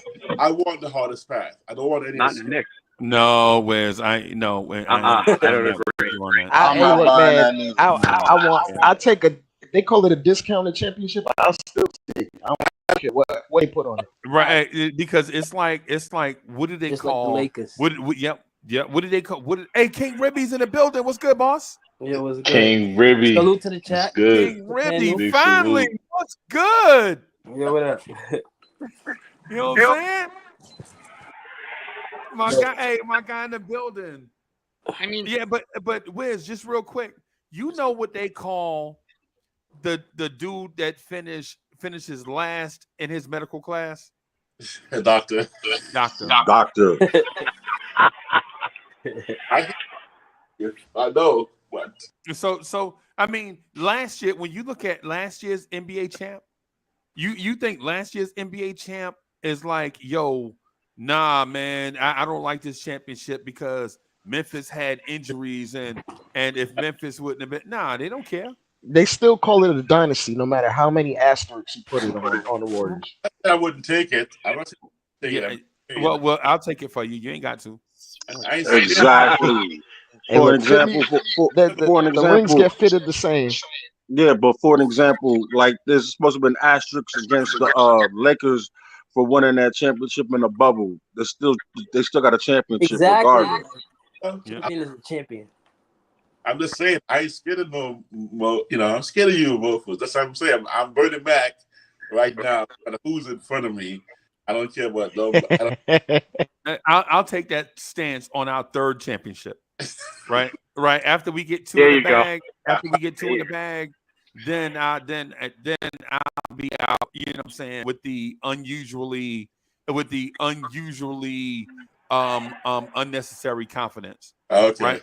Right. But right now, the Knicks don't have a place to rest bravado on because they hadn't been here. Think about this. When's the last time the Knicks went to the second round of the playoffs? 10 years ago. 10 years ago, bro. Wiz, when you look in a mirror, do you look the same as you did 10 years ago? I look better. No, I didn't. Yeah, no, that's what I'm saying. That's what I mean. Okay, I got yeah. Man, listen, 10 years ago, bro, I was a shredded 255. Oh. Shredded 255. You know what I'm saying? Now I look like shredded pork on a bun. That's what I look like now. You know what I'm saying? You know what I'm saying? Dry or smothered in barbecue? With some coleslaw on top. With some coleslaw on top. Yeah. Yo, 10 years ago, I looked like I was made out of granite. Now I look like melted ice cream. Right? So basically what I'm getting at is if you just go by time and how time has passed and what you're open to and receiving and all of that stuff. I you know, if this was the 90s Knicks and say it was 1997 and we had already been to the finals in 94, you know what I'm saying, and been to the Eastern Conference Finals and all that stuff, I'd have been like, bring on the very best. Now I'm just like, anybody, just get past just do what you can. I don't care how you get here. Get here if you can. That's it. Survive if they let Right. you. I'm not asking for the hardest. I'm just saying I'm not scared. I'm scared of those mofos. I'm scared. Bernie Mac attitude. Yeah, I know. I take the easiest path, but I ain't scared of those. If you want to drop. Yeah. Okay. Saying, I see what you mean. So no right. matter who comes, no matter who we face, you're confident that we can win. Exactly. Okay. So we face Golden State. You confident? Yeah, I think so. I'm confident again. I'm going to say this. I don't see a lot of teams in the West that would seem that big of a threat. Out of the teams in the West, how many teams did sweep us this year? Just 2. Clippers, they're out. Grizzlies, on the brink of going out. Right. I don't think any other team in the West really frightens us. Even if they did sweep us, the like we're talking about teams that probably didn't face us with Josh Hart. Right. Like that added dynamic changes a lot for this team. Well, technically, the Clippers did face Josh Hart once. So did they? Yeah, the game that the Batum game. He wasn't here for that game. And we never recovered after that. No, he wasn't here for the Batum game, bro. No, he wasn't. That one, the second game against the Clippers in LA. That. I don't recall. I don't recall. Man, she's probably right. I don't recall, bro. You probably right. And the Clippers are eliminated, so that's what I said. And then for those in the East, the only teams that really do kind of have me on edge are, in my opinion, the Bucks. Again, fringe, on the brink. The Hawks, because Trae Young's a little rat bastard. And the 76ers, because of how hard we had to fight them. And just I ain't scared of no Glenn Rivers led team, so I'm gonna say that right now. And I'm definitely not scared of no Hawks at all. I'm just saying, Young is a little rat, isn't he? Oh no. I think when you break it down, when you look at the matchups and you look at the systems that each team runs and the teams that we face over the course of the season, you're right. It ain't a matter of being scared. It's just us being confident, as I mentioned earlier. It's just having the confidence and imposing your will and going out there playing your game, getting to your spots, making the necessary shots and getting the job done. Hey, I'm just going to go out on a limb and say that it's a possibility if, depending on how it plays out, we could be in the finals and possibly could win a chip now. Now, I don't know how the panel or the chat feels about that, but look at the teams that are remaining. Now, the only team that I'm not going to say fear, but that would be a matchup problem, definitely at full strength, is Milwaukee. I mean, that's always been a problem for us. And could we beat Boston? Yeah, I believe we could beat Boston. It would definitely be a long and exhausting series. But I believe that we could beat Boston. It would probably take 7 games to beat Boston because Boston's tough. Let's first win tonight, and then we'll worry about what we play next. Got it. But yeah, that's the whole key. We got to win you got to win tonight. But I was just kind of like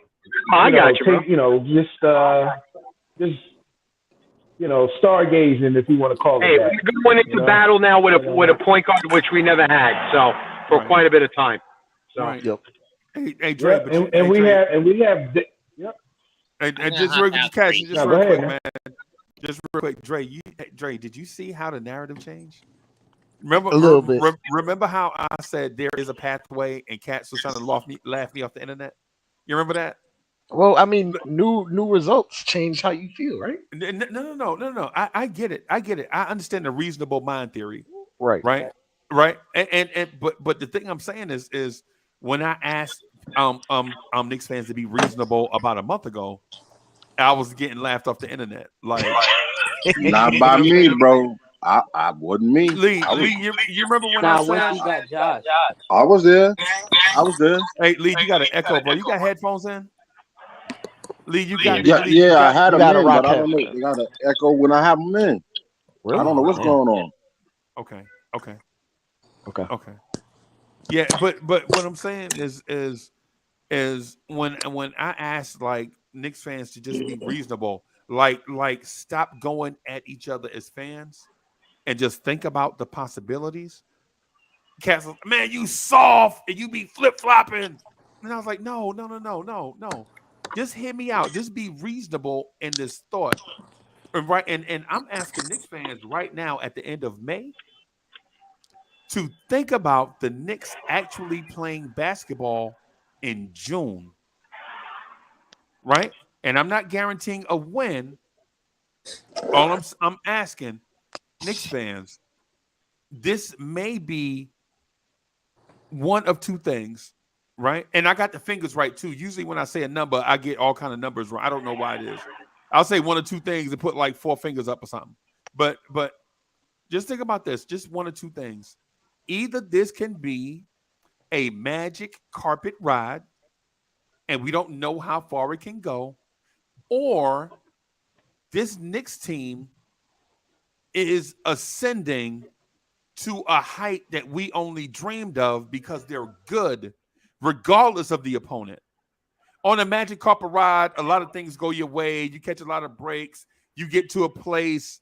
You don't necessarily know how you get there, but you arrive, right? But you arrive. And then on the ascension part of it, you just prove to others that you are better than them every night, right? And if you're a Knicks fan, you have to at least consider that this Knicks team may be on one of those two journeys. Maybe it's a magic carpet ride, or maybe the Knicks are the best team in the Eastern Conference, and we don't know it yet because they did not get a chance to prove it against the ones we thought were better than us. Either way, if the Knicks play in June, as a Knicks fan, we got to consider, we have to consider and reconsider our stance as Knicks fans. Is this team is this team better than we thought they were, or are we on a magic carpet ride? Either way, this team more than likely will be playing basketball in May, which is a step up from anything that we've seen in the last 10 years, right? And we may play in June, which definitely lets us know that this season is definitely better than what we thought it was going to be back when RJ Barrett got his extension and we didn't trade for Donovan Mitchell. Oh yeah. Facts. Does that sound better? We would have been okay with being in the same situation if we had Donovan Mitchell 3-1 first round. Right. We'd have had expectations. Mm-hmm. To answer your question, Freezy, I'm gonna say that we are good. Appreciate it. Thank you. That we are a good team. We are one of the top 10 teams in the league right now. If you go 1 through 10, the whole league, not just the East, the whole league, we're there. We're not top 5, but we're in the top 10. Okay. We even get done. So is there a possibility? Could we make that ascension? Yes. Right. You know, is it a magic carpet ride? I think it's a little bit of both. But overall, we are a good team. We are a good team, and I think as Knicks fans, we have to believe that. Stop putting our team down. And look at the body of work that has been put in, and as far as what these players have done, on a personal level, what they've done on a team level.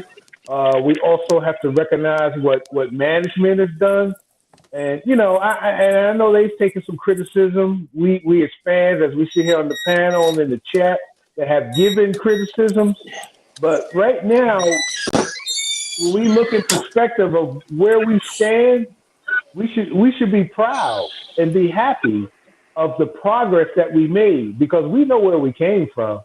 Facts. We all know as Knicks fans where we came from, and Freezer, you've been a Knicks fan longer than I have, and we are like the OG of Knicks fans, and it's like to see where we are now, man. It's a good place, man. We start rocking, man. I mean, I'm sure y'all probably seen what happened after that Game 3 win. What happened on 7th Ave, man? Right. That's crazy, man. That's crazy. Imagine winning the title. Imagine winning the title, man, and meeting up to the city. I already know if we win in the title, even if I got to call out of work, man, I'm there. I mean, I'm like, where we meeting at?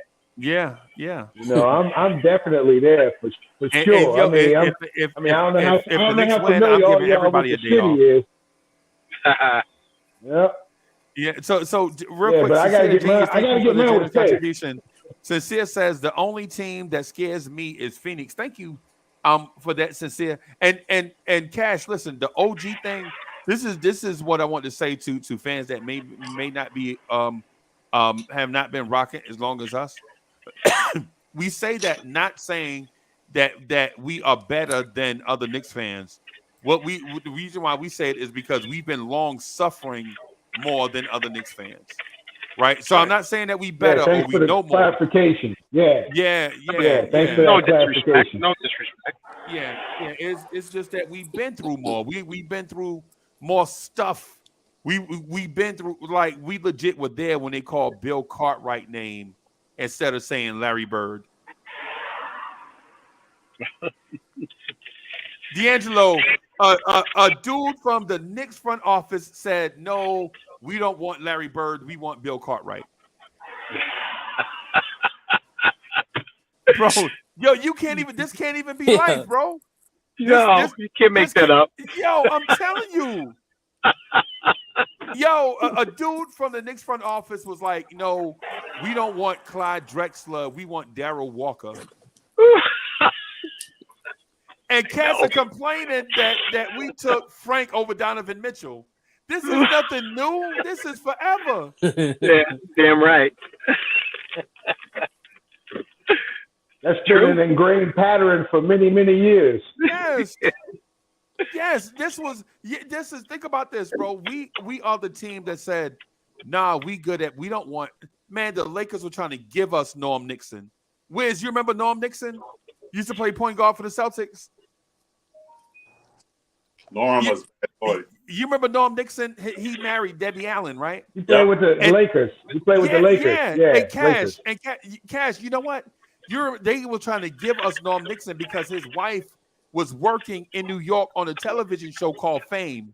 Yeah. You remember Fame? I'm gonna live forever. Yeah. She was in New York City working on Fame, and it made all the sense in the world for her husband to come play for the Knicks. And the Knicks are like, nah, I'm good. We believe in Darryl Walker. That's the Knicks. We got to deal with that. What's good, Chef? Old school Knicks. Thank you. I'm glad you said that. Old school Knicks. Yeah. Hey, I just wanted to make a comment on the person said about Phoenix. I don't fear them, and let me tell you why. They have no bench, man. I mean, Booker and Durant, they bring in the heat, but they have no bench. And that's where we have the advantage. That's where we have the advantage, man. I would make them sweat for 48 minutes. Yeah, they gonna get theirs. Don't get me wrong, but that's where we, our depth come in, man. I don't think they'll be healthy in the finals this year. May not be, but our bench, man, is like one of our strengths. Mobb Deep, you can't beat that, man. Mobb Deep. Who guarding Booker? Nobody. But it's not necessarily about. Well, it is about guarding him, but it isn't about stopping him. It's about throwing as many bodies at him as possible. So he's going to get a steady. He's going to get a steady diet of Grimes and Hart. Grimes. I was going to say Grimes. Grimes and Hart. What you do with players like that, it's the same principle we do with Mitchell. Mitchell's probably going to go off tonight. But that's fine. But if we shut everybody else down and get the dub, that's all that matters. Don't matter if Donovan has 50. I'm not even gonna lie to you. You're not going to shut him down. I'm not even gonna lie to you, but the way like Denver has depth, they might not make it past Denver. So they're playing Denver next round. So they may not even make it better. And just real quick, Cash, I misspoke. They didn't choose Bill Cartwright over Larry Bird. They chose Michael Ray Richardson over Larry Bird. Oh, yeah. Either way, it's the same thing, though. Yeah. It's the same thing. Yeah, How same you gonna thing. choose Michael Ray Richardson over Larry Bird, bro? Come on. Chef, what's good, bro? Well, packaged them 3 draft picks that year, but anyway. That's the past. I'm chilling, bro. I just came to come hang out with y'all guys. Listen, that's all. Got a little spare time at the gig, you know what I mean? Peace out. Peace, fellas. As a Knicks fan, man, I'm feeling real good, real confident right now, man. I just, get this dub tonight, put it away, and get ready for Miami. My only question with that is, I know we had a better record with them. Who has home court? If we do, if we get there, that's gonna play a role too. I can tell you this: expect tonight too. Expect Cleveland to play very dirty tonight too. Get underneath Randall's skin. Try to make him explode. You know that's going to happen. They're going to get down and dirty tonight.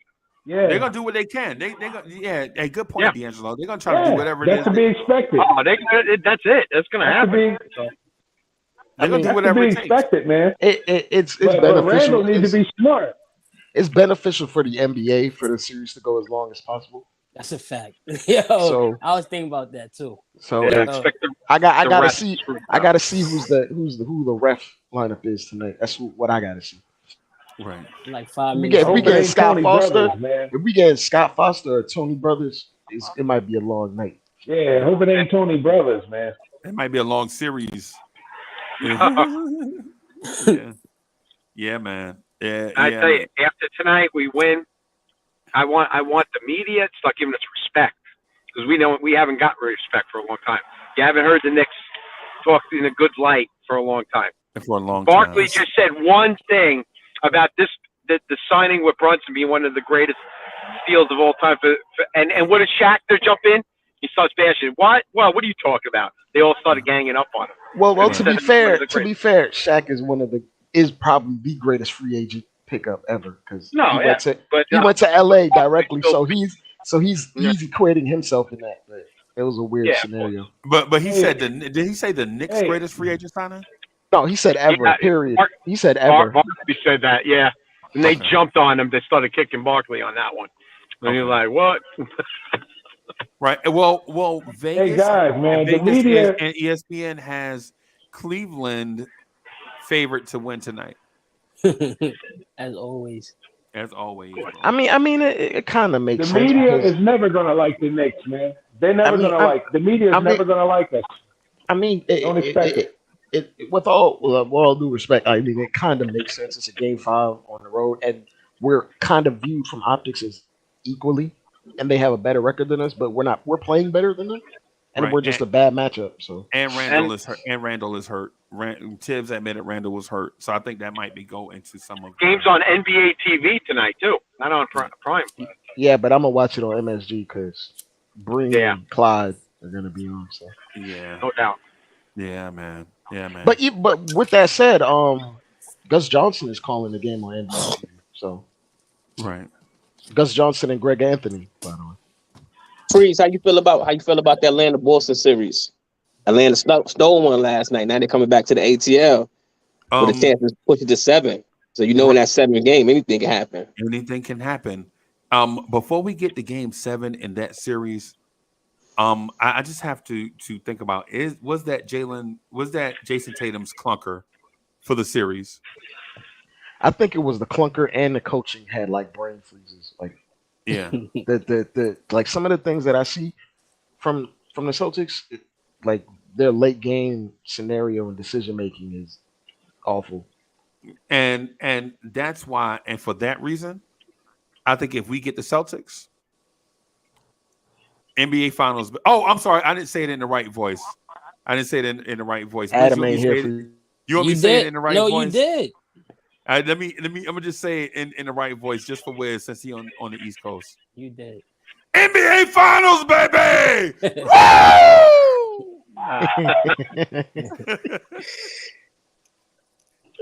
Yeah, I think it comes down to the coaching too, though. Freezy. Tibbs will outcoach Missoula. Remember, Missoula's young, man. He doesn't have the experience, man. I mean, Boston has great talent, but when it comes to X's and O's, when it comes to coaching, last minute strategy, Facts. you know, the little intangibles, Tibbs wins hands down, and that's to our advantage. I think that's where we beat Boston right there. Salute to Demond. That's what happened yesterday. That's what happened in that game, man. And Trae Young said, "Well, you know what? I'm gonna make all y'all pay. I'm gonna shoot from the logo." Sure enough, but I think Boston gonna take care of them, though, man. Yeah, I agree with that. They're gonna lock in, man. They're gonna take care of them. Atlanta made a mistake getting rid of her. Hey, so for one, let me shout out the YouTube celebrity and YouTube star Jigga. Jigga, what's good, bro? Hey man, what up, Bump? You know I missed you in Charlotte, right? I know, man. We were like looking around. We walk around. It had started getting cold, man, and Uncle Fulio wants to start drinking. Yeah, you know how it is, man. We leave New York, we get over here to North Carolina. It's cold, and when it's not even cold, you know. When it's not even cold. Yeah, but I appreciate you letting me on the panel, man. Salute to everybody up here. Thank you for being here, boss. I saw you were rocking. We just got off the show, and I was like, I gotta come through, man. I never get to. I'm always in there when you at 2-3 in the morning. While I'm working on graphics. I got the sounds going, but I'm never in the mode to look good. Yo, L, what up? What up, worldwide? What's good, Jigga man? What's up, broski? What's good, broski? I'm ready for this game 5, man. I'm just trying to catch up with everything you guys talking about, but I heard you guys talking about like kind of the keys we need for tonight. And I'm putting my money on it, man. We need to see some of that Randall action. We know that it's been tough on him. We can blame the ankle. We can blame this. We can blame that. But at the end of the day, I think he needs to show up with that chip on his shoulder today. After being set down in the 4th and Tibbs not even hiding the fact that he did it and him not talking to the media. And when he came out and literally said, look, it was a Tibbs decision. No, he didn't talk to me. That's new. We also used to him being coddled by Tibbs, right? The little, come here, Drew. It's going to be okay. It's going to be okay, Drew. Just sit down. So I'm hoping this is that game because we know what we get from Brunson. We know what we've been seeing from RJ. If those two are locked in and we can get Julius and we can get some love from IQ tonight, I've been saying Knicks in 6, but it's kind of hard to say if we don't match that energy tonight that we ain't pulling off that Knicks in 5. Right. Nah, we pulling off that Knicks in 5. Right. I think it has to, like, tonight we have to just withstand that first quarter because that's exactly come out with that energy. Oh yeah. If we take that best punch and we down 2, it's over for them. Right. Now I'm not even gonna lie to you, man. I'm Jigga, I ain't gonna lie to you, bro. I'm in a very comfortable place as a Knicks fan, right? You know me. Y'all know me, man. I ride the road for the Knicks, bro. I'm gonna go see them I'm gonna go to Memphis. I'm gonna go to Atlanta. You know what I'm saying? I'm gonna go to Orlando. I'm gonna go to Miami. I'm gonna go to Charlotte. I'm gonna go to DC. And most of the times that I go, you know what I'm saying? I'm gonna represent, but I'm not always confident in what we're gonna get from the Knicks. Today, I'm in a place where I feel like this team can compete with anyone. Bring them, like what Wiz was saying, like bring them all on. I'm in a place now. I'm not saying I'm going to poke the bear. What I'm saying is beat whatever team is in front of you, and then whoever is up next, I'm confident that we'll have a good showing against that team as well, and not because we have one guy carrying all the weight, but because we have a good team overall. Exactly. The fact that we 3-1 up on Cleveland and we ain't even got the best from Randall and IQ at the same time, it just means if this team clicks on all cylinders, everybody in the NBA should be on notice. And Grimes too. And Grimes. Right. And so Josh Hart is hurt. Also, So when you speak to all these different factors, that Brunson is out here doing his thing, Randall is hurt, Hart is hurt, Grimes is hurt, Quickly is defense only, basically, to this point. RJ is contributing where he can. Man, on nights where we click, like that night against Boston, we had a night against Boston when we were clicking even without Jalen Brunson. Mm-hmm. Feel like we could beat anybody. And how I know this to be true is that the best team in the Western Conference, the Denver Nuggets, we swept them. Say Right? it again. Right, bam. There we go. There we go, right? I don't think they heard you in the back, okay?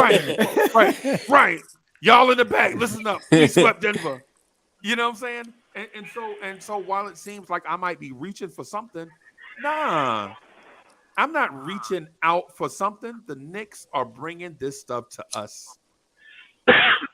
Right? Hey, Lee, am I lying? How many nights have you seen the Knicks play where you upset, you want to flip over tables and kick down chairs, and then in the same week, the Knicks got you outside screaming to the top of your lungs because you can't believe the Knicks beat the Sacramento Kings, or the Knicks beat Cleveland 3 out of 4 times in the regular season, and then 3 out of 4 times in the postseason. Freezy, we won 6 out of our last 7 many times. Too many times. And the reason why they beat us the first time was because Dean Wade and Kevin Love were on the same team. Yeah.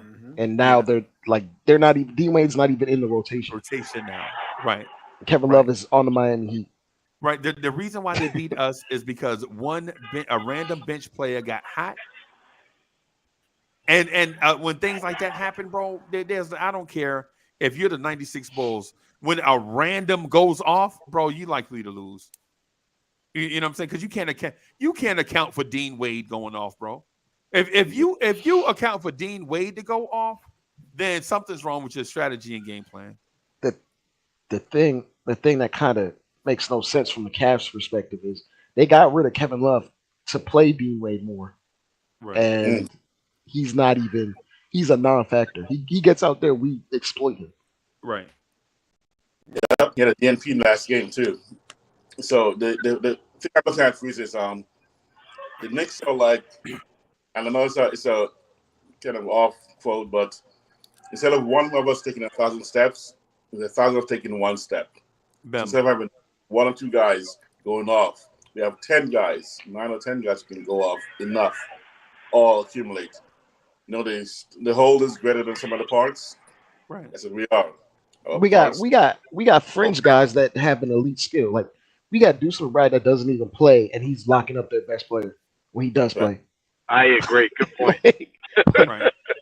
Right. Our fringe guys are better than their 7th, 8th guy. It's called depth. Yep. Right.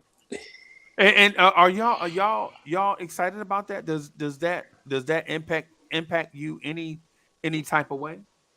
Yeah. Hell yeah. It gives you flexibility just to match up, or if you have a guy down or a guy that's not playing well, you just plug and play another guy.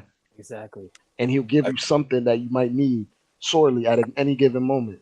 Like, did we anticipate Obi giving us meaningful playoff minutes? We all assumed Randall will be playing 42 minutes a night. Right.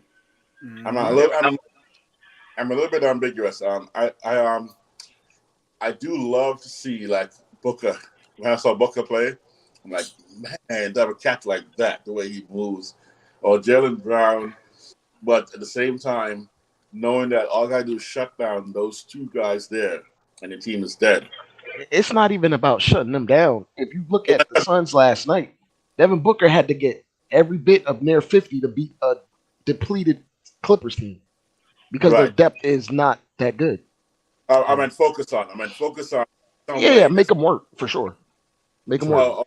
Let those other 8 guys or 7 guys come take us. With us, they got to worry about all 9 rotation players in some way, shape, or form. All 9 is going to do something that's going to hurt them. It's going to be Mitch going to get 15 rebounds, 20 rebounds one night, or we're going to have Josh Hart just light it up with some key offensive rebounds somewhere along the line.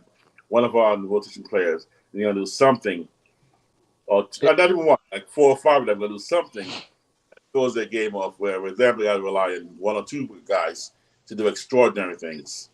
So I kind of like our format. But it does feel good to look at a player like like it was Kobe or Jordan or something, and be like, damn, look at that skill set. It's a pretty side, but it's a winning side. I think I'd rather the way we're going to win with this lineup than we would be if we 1 or 2 guys just go off like crazy. I mean, I'll say this, we went into this series, all of us as a fan base, talking about we got the best bench unit in the NBA. When that second unit's on the floor, like that pace that we have is ridiculous. And because of injuries, we've been able to force it to where I don't even look at it as here's the first, here's the second unit. No, we've got players that come in and do what they got to do at no matter what time. Someone goes down, we got somebody coming in. Wiz, you said it right before I jumped on. The media not giving us the credit we deserve. But the funny thing is, we're now at that point where they have no choice but to pay attention to us. To wake up this morning and see that we're the second favored on every money line, every betting platform to win the entire thing. Right. Like, we are forcing that. This team, the grit that they have, they're forcing that conversation. Guys like Kendrick Perkins been riding that all year, right? Giving us our praise for the Knicks. So now all that rest of that panel that sat there talking crap and throwing shade, seeing their face in the morning or in the afternoon on their show having to say, the Knicks are good.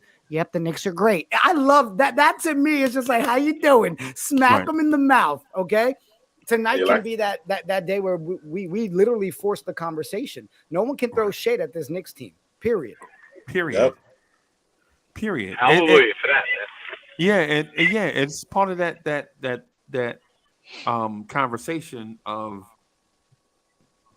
is this a magic carpet ride, or have the Knicks ascended to being a great NBA team? Either way, it's a good place for the Knicks as a Knicks fan, regardless of, like I keep telling Wiz, regardless how you get there, you just get there if you can. But either way. When you get there and you're loaded with team-friendly contracts, you're loaded with picks out the wazoo from now to 2031. It's a place to be where teams would be capped out to get to where we're at right this second. Right.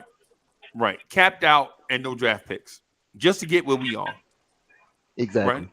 Right. And like, if you look at the Cavs situation, they legitimately only have second rounders left.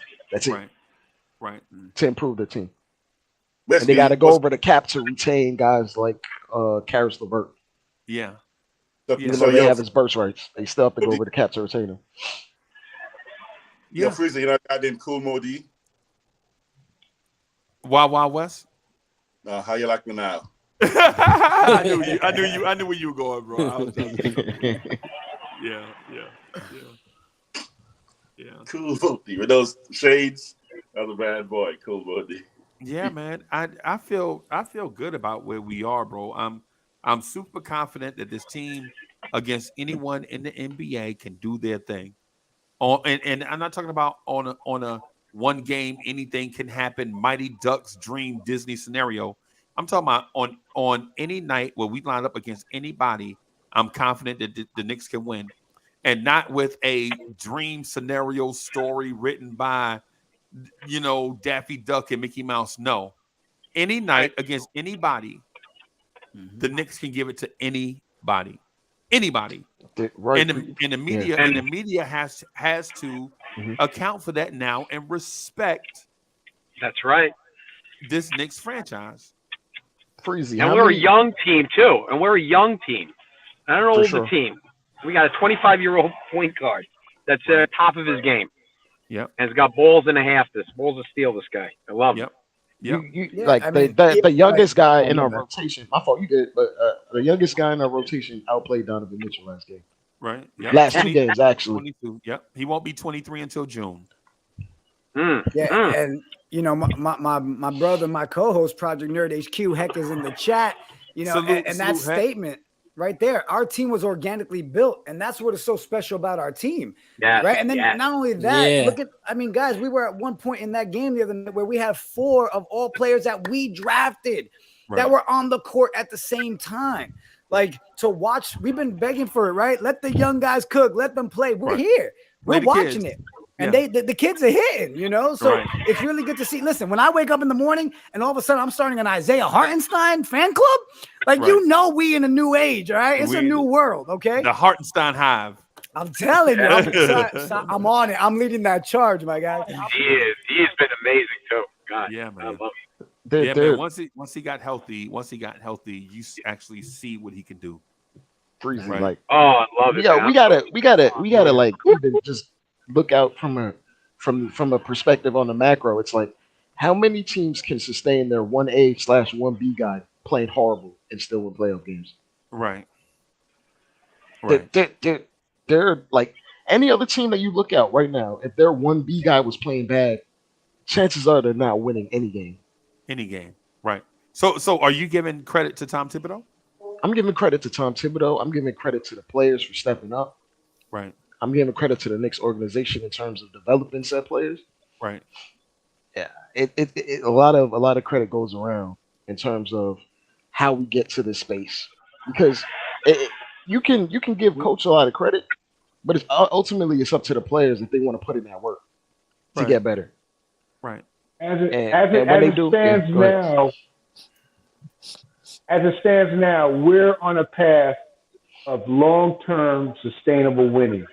Fellas, this is only the beginning, man.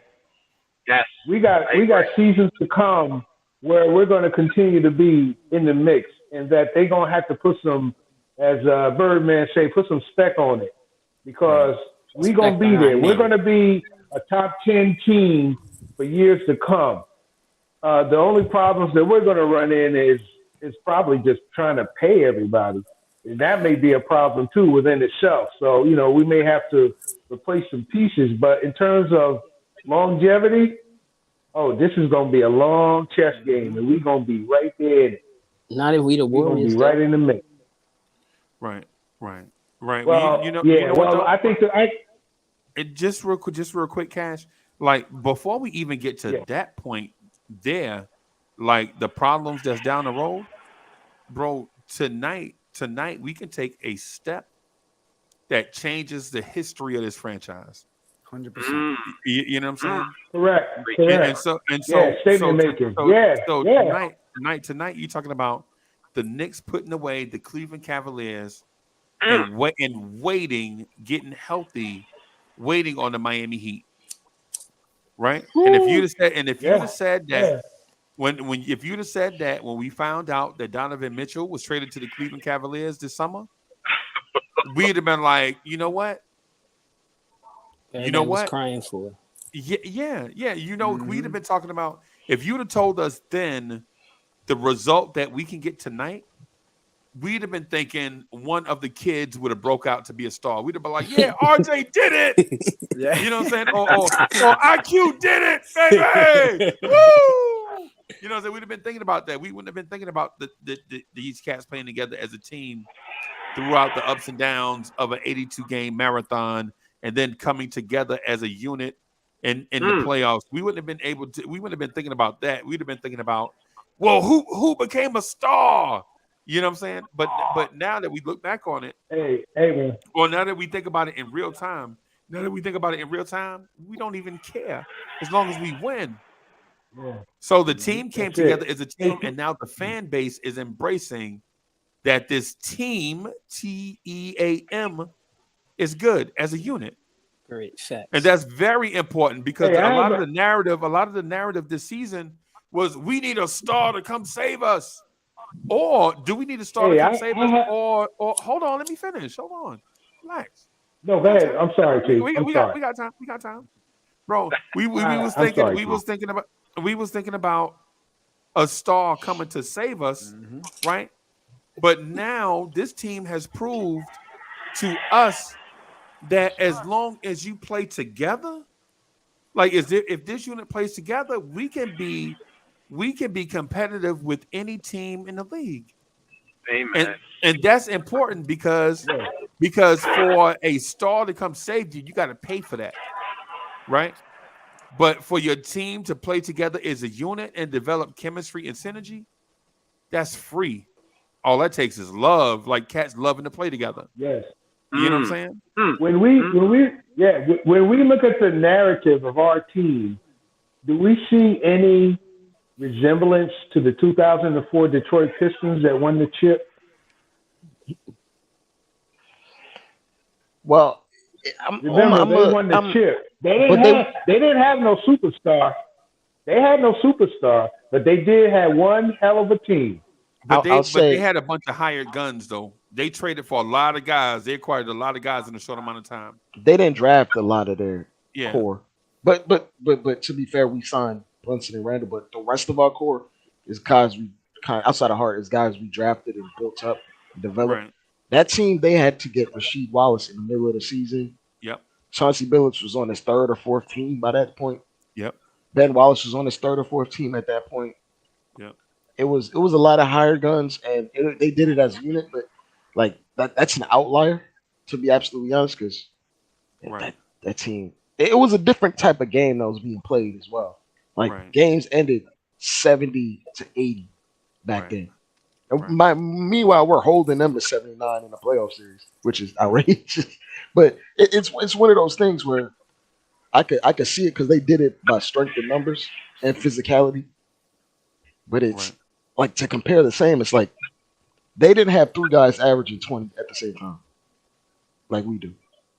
If you're keeping okay.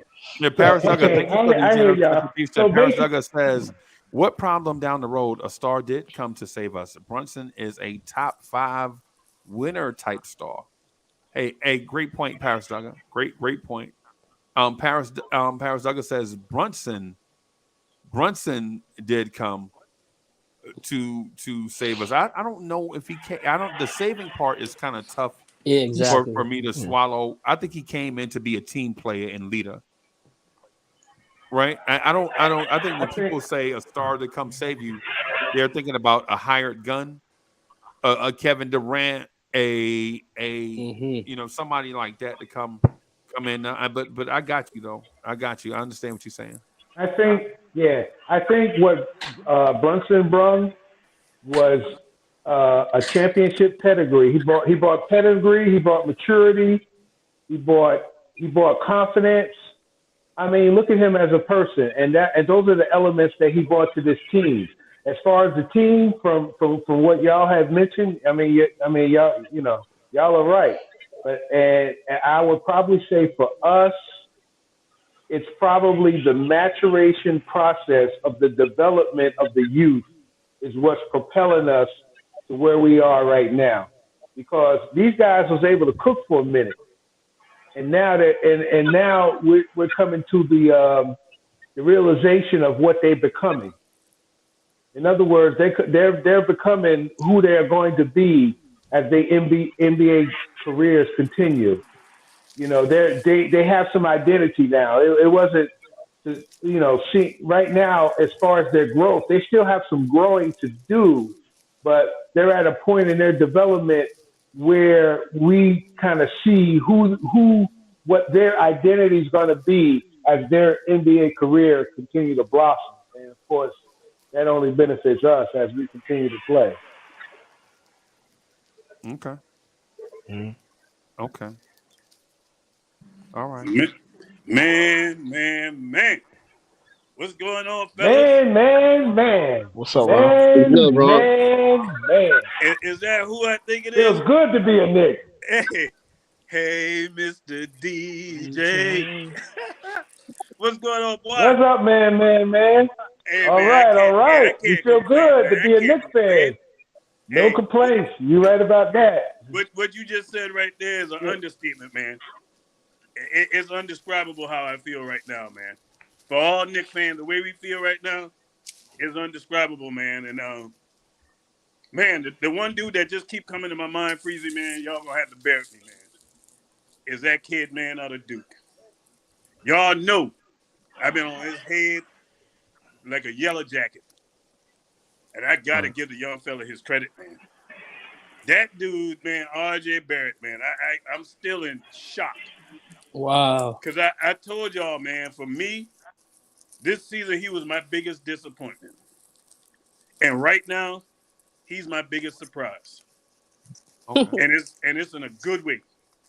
Okay. Because what RJ Barrett is doing, if he continues doing this, fellas, the league in trouble. The league in trouble because the Knicks ain't got to make no moves. No moves. None. And I think he's going to continue doing it, man. I'm predicting tonight. I think him, Randall, and Brunson going to go for at least 20. They're ending this thing tonight. It's over. But I gotta give the young fella his credit, man. All that pressure he had coming into game 3, he stepped up in game 3, and not only in game 3, but in game 4 too. You know what I mean? That shows a lot of heart. You know what I mean? So shout out to the young fella, man, because without him, we wouldn't be sitting in this seat of being up 3-1. You know what I mean? And so far as Julius Randle, I'm gonna tell y'all like this: Julius Randle ain't healthy. That I'm convinced of that. He's not healthy. Okay. He's not healthy. Right. You know what I mean? And the reason why I think I can say that is because I got to look at the evidence. I know we saw last year in Atlanta. I mean, the last time we was in the playoffs. But Julius Randle didn't have a Jalen Brunson with him. We saw what it was like with him having Jalen Brunson this year. The man averaged 25 and 10. Right. Had that one game. Think about it. That long layoff he had off that ankle. Came back and had that first half where he played good, or the first quarter. But either way, had that brief moment. But ever since then, Julius been struggling, man. And I gotta think it's because of the ankle. I gotta think that. I can't go any other way around it. Because he don't look as spry. Yeah, he had that dunk where he dunked on top of dude. But what I'm looking at with Julius, because I went back and watched that game, what I saw with Julius is the lateral movement. And that definitely affects your ankle. Yeah, he don't have no burst. Yeah, the lateral movement ain't there. Straight line run. You look at it and be like, oh, he fine, he ain't nothing wrong with him. But look at the lateral movement. Okay. But yeah, man. But I tell you this, and the last thing I say, and I take it to somebody else. The reason why, Freezer, you asked the question, what will it take for us to close this game out? Okay. The same thing we've been doing all playoffs and all season. Pretty much. Since Josh Hart came here, when you play defense and you rebound, you are going far in the playoffs. That's a recipe. That's a recipe for winning. Defense and rebounds. We know you got to score. I mean, that comes without saying. But the two things that you got to do well, you got to play defense and you got to rebound. You got to be able to stop somebody. You got to stop somebody else from getting extra shots. Okay. Because them extra shots in the playoff are backbreakers. So, hey, man, this thing over tonight, fellas. I'm going to tell y'all right now, it's over tonight. Cleveland will not be coming back to New York. Only way they're coming for a tourist visit. But it's over tonight. No, Donovan coming back to see his family. He gonna ride on the team plane. Oh yeah, I forgot. Well, he can be in the Hamptons, man. He can chill out there. He ain't coming back to the Garden. Unless he's coming to watch us. To the Garden. He coming back, but not to the Garden. Yeah, he's coming back to watch us. Yeah. No doubt. Yeah. I'm going to tell you, I just want Randall. Listen, Randall, don't force the issue tonight. Play calm. You got a good support team around you. That everybody's going to, you just got to play calm. Don't try to shoot, like crazy shots. Don't do anything crazy. Be calm. Be selective with your shots and let the game come to you. And it's going to be a tough fought game, but and I believe that because they're just going to play dirty tonight, as I said earlier. Right. But Randall's got to be with himself. You don't have to force the issue, Randall. Don't. You don't have to carry all the weight on your shoulders on this one. No matter what he does, the defense collapses on him. All he has to do is make the second. Yeah, absolutely. We're gonna get good looks. Yeah, because he's got gravitas. Mm-hmm. You know what I'm saying? Yeah. You have to respect Randall's not only his scoring but his playmaking. Right. Yes. He didn't average 26 for no reason. Right. And then you look at the fact that Randall sat and watched what that team did in that fourth quarter. That right there is more evidence for him. Like, hey, I don't have to be Superman. Right. I just come in and do what I got to do. Move the ball, take what the defense give me, and we gonna win. I'm gonna tell y'all. Oh my goodness, I'm telling y'all tonight, man. Julius Randle. I think we're gonna see Julius Randle going to the basket so much that they're gonna have to call the fight doctor to stop the fight. Stop the fight. Because he is gonna punish Oh man, I feel sorry for Cleveland tonight. I really do, because a mad Randall. When Randall is mad, he locks at it his on the own road game, differently too. Yeah. He comes out totally different. Right. Totally different. I ain't talking about being mad with the refs. I'm talking when he mad with his game. When Randall normally have a bad game, and he know he had a bad game, that dude normally comes back strong, man. Especially knowing that this is a closeout game, and that's where that Brunson effect comes in at, man. We gonna see the value of Jalen Brunson tonight. Brunson know what it takes to close, and I love what he said when he said that the job ain't done. It ain't over. It ain't over till it's over. That's what he was basically telling all of us. It's not over. Anybody remember Man, that? I'm loving each and every one of your energy on this panel. Salute to everyone on this panel. Adam was good. What's up, y'all? Hey, I feel tonight, Randall, he doesn't have to score 30, 35 points tonight. He needs to get a couple of buckets, but get his teammates involved. You know? Right. Play solid defense. He doesn't have to do it all. You know, he's got Brunson there, he's got RJ, he's got Josh Hart, you know, he's got Hartenstein, Mitch. Get the teammates involved. He doesn't have to do everything himself. Okay. Tonight's game's going to be exciting. Looking forward to it. Have fun out there. That's what they got to do. Have fun. Yeah, in the have driver's fun. seat. Yeah, have fun as a team. Okay. I tell you, man, sometimes, bad things happen, good things come from it, man. I still gonna stick on this one too, man, is the fact that Hart being in that starting lineup, man. Grimes getting hurt was a little blessing in disguise, because Hart wouldn't have been in that starting lineup. And I think that really messed up everything for Cleveland. It really, that's a wrap. When they put him in that starting lineup, it's a wrap. And now that Tibbs injecting a little bit of juice, Tibbs is juicing. Tibbs gonna fail the PED test for PEDS because he be bringing Deuce in that game. He juicing them. So having Deuce, man, Cleveland don't have any answers at this point, man. When you get beat the way they've gotten beat, what can you do? At this time, adjustments are pretty much out the window. Everybody pretty much know what you're gonna do. Other than you may bring in somebody off the bench who hadn't played because you're desperate. You know what I mean? What can you really do at this point? When a team go down 3-1, you pretty much out of adjustments. Right. No doubt. You sound like you're pretty confident there, Ron Cleveland. Hey, man, I'm as confident as the day I signed that contract and left home at 17 years old after high school. Bem. Hey, Ron, I agree with you, but we have to know one thing. Cleveland is at home, and anything can happen. Cleveland can come out tonight and play basketball like you've ever seen Cleveland play, and force a game 6 back at the Garden. No, you're not. Anything can happen. And then we'll beat them by 20 at home. That's all. I hear you. Anything can happen. But when That's I not look gonna happen. When I look at how they look and how they've been losing, see, your body language tells everything, man. That team is mentally defeated. They're mentally cooked. Right. At the end of game 4, they was Ron Cleveland. Let me tell you something, bro. I don't know if you got a crystal ball, right, or whatever it is that you're looking at, but when Cleveland at the end of game 4, they had defeat in their eyes, bro. Their shoulders were slumped. They looked like a team that was defeated. You know how when somebody accepts their mortality, that's what Cleveland looked like. Exactly. Even Donovan press conference. Donovan, his eyes was glossy. At the end of the game, he's looking off at the space. People are talking to pat him on his ass, and he's just like, I ain't listening anymore. His eyes was glossy. There's only 2 things that I know that I know make a person's eye get glossy. And that's alcohol. and the other thing is heartbreak.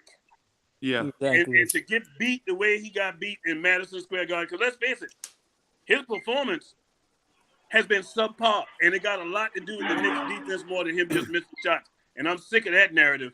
Right. But Ron, he misses shots. It's the defense. Right. And Ron, here's the other thing too about that is is there is nothing more disheartening for a superstar player in the NBA to be out there on the floor by yourself.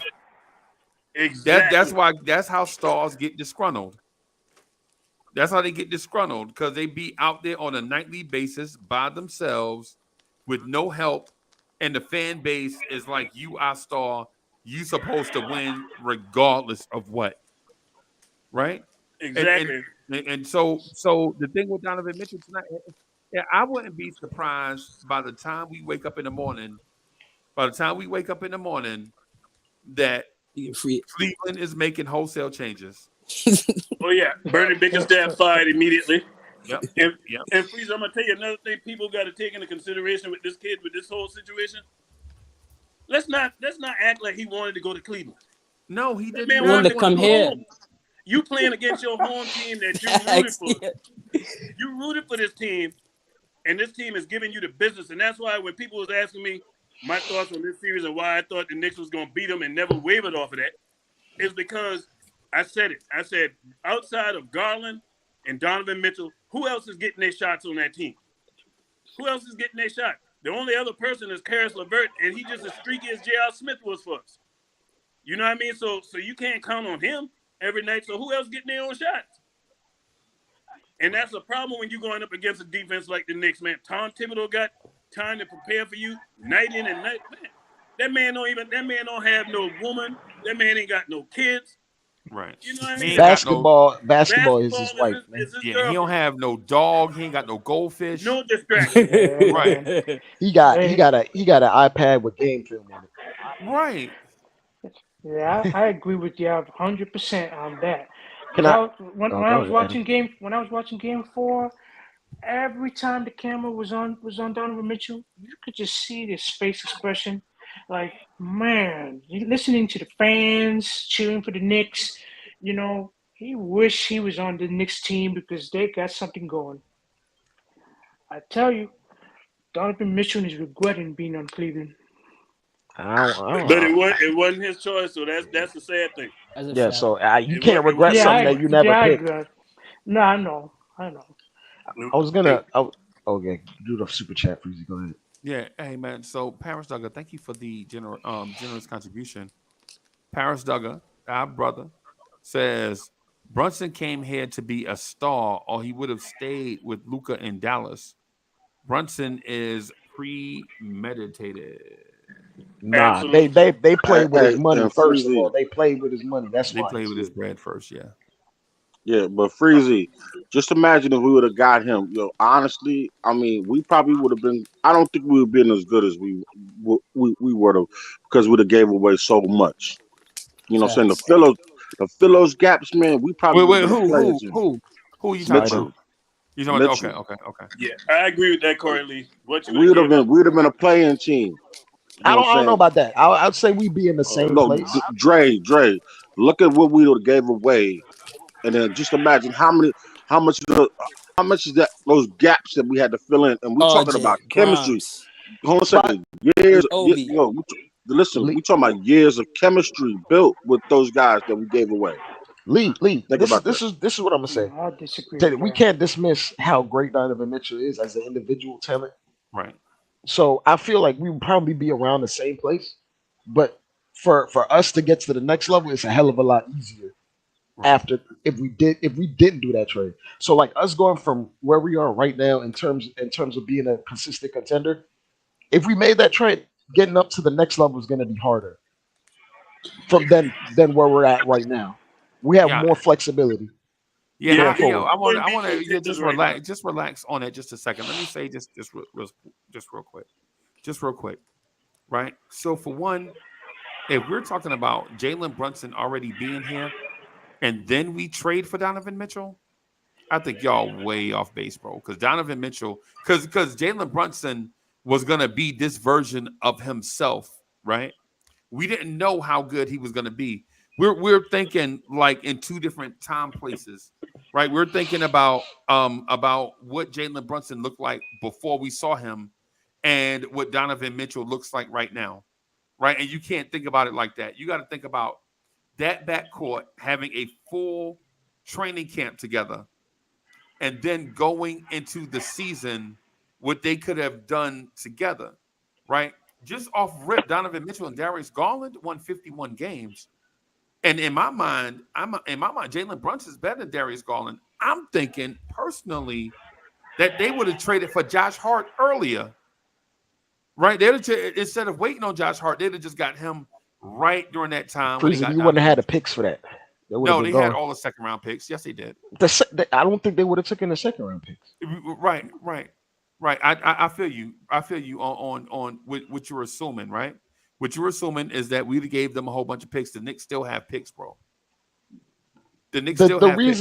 The reason we got him is because Portland was trying to win. Their outlook for the season was trying to go all in and win. Then they traded him at the deadline because they knew they wouldn't be able to re-sign him. We couldn't just say at the summer we would have. No, I don't think. We can say that. We don't because but they were trying to win. Then they realized they weren't trying to win. I think you know what would have happened, Dre, y'all. I think our starting lineup would have been devastating because you would have had those two guys and you would have had Julius Randle, right, and possibly still Mitch. But the problem would have been your bench. No wings. Yeah, no wings right now. Those are the easiest parts to fill in. I can't even believe y'all saying that. Those are the easiest part. Man, wing players are the easiest part in the NBA to go get. Which wing players you was gonna get? Because all the good wing players, they taken for who you was gonna go get somebody retirement. No. I'm gonna put it this way, Freezy. Like they wanted IQ or Grimes, any combination of IQ, Grimes, RJ, or Mitch. That's what they wanted. Any combination of like three of those. Right. That's what they wanted. Right. Yeah. And as we speak about these guys, IQ is number one in defensive rating in the NBA by 12 points without even scoring a bucket. Right. He's like 80, and the next closest guy is 92. Right. In the playoffs. And then we probably defensively neither. Nobody, no one, and any combination of we see how dominant Mitch Robinson has been, punking these bigs. Right. And that's kind of the thing that separates us from every other unit. Wait a minute. Okay. Just all that stuff. I get it. I know the basketball part, but the part that y'all trying to get me to accept is that Emmanuel Quickly, Grimes, and whoever else y'all are saying would have outweighed the addition of Donovan Mitchell. No, I'm saying we would probably be in the same place. I agree with Freezy. I'm thinking we'd have been greater. You can go get these. Yeah, I agree with you, Freezy. Yeah, and I don't want to listen. I don't want to high step on Donovan Mitchell. Donovan Mitchell is a great NBA player. No, he is. Right. Yeah, I mean the fact that. But like me saying we be in the same place is not a slight to him. We're in a really great place right now. You know what it is, Freezy? I think you're right to that because in the regular season, your bench ain't gonna really come into play as much. Where you gonna feel the effects of that bench is in the series for the playoffs. Right. That's when you're gonna feel it. Because see, that's what Cleveland did. Cleveland was busting teams up on the strength of Donovan Mitchell and Garland in the regular season long. And they shipped out Kevin Love near the trade deadline. And you look at their bench. They're relying on Okoro, Karis LeVert, Dean Wade. Exactly. They're trash. And so you're feeling the effects of a bad bench now. But in the regular season, Freezer, I'm with you. Right. I'm with you. I'm riding shotgun with you. I think probably have a higher seed in the regular season. We would have been a higher seed, but we would have felt the effects of not having a good bench in the playoffs. But Cats are on the bench for a reason. Yeah, because they ain't good enough to be starters.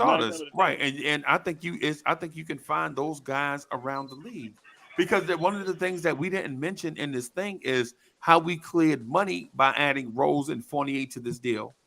Now with some of that money that you cleared, good point. With some of that money that you cleared, you can go get. You could have did the Josh Richardson deal or the Mike Conley deal as opposed to doing the Josh Hart deal. Now do we love Josh Hart? Yes. Hell yeah. Right. Yes. And Freezy, you're right because I ain't thought about this. You know, the trade deadline, there was a lot of moving and shaking.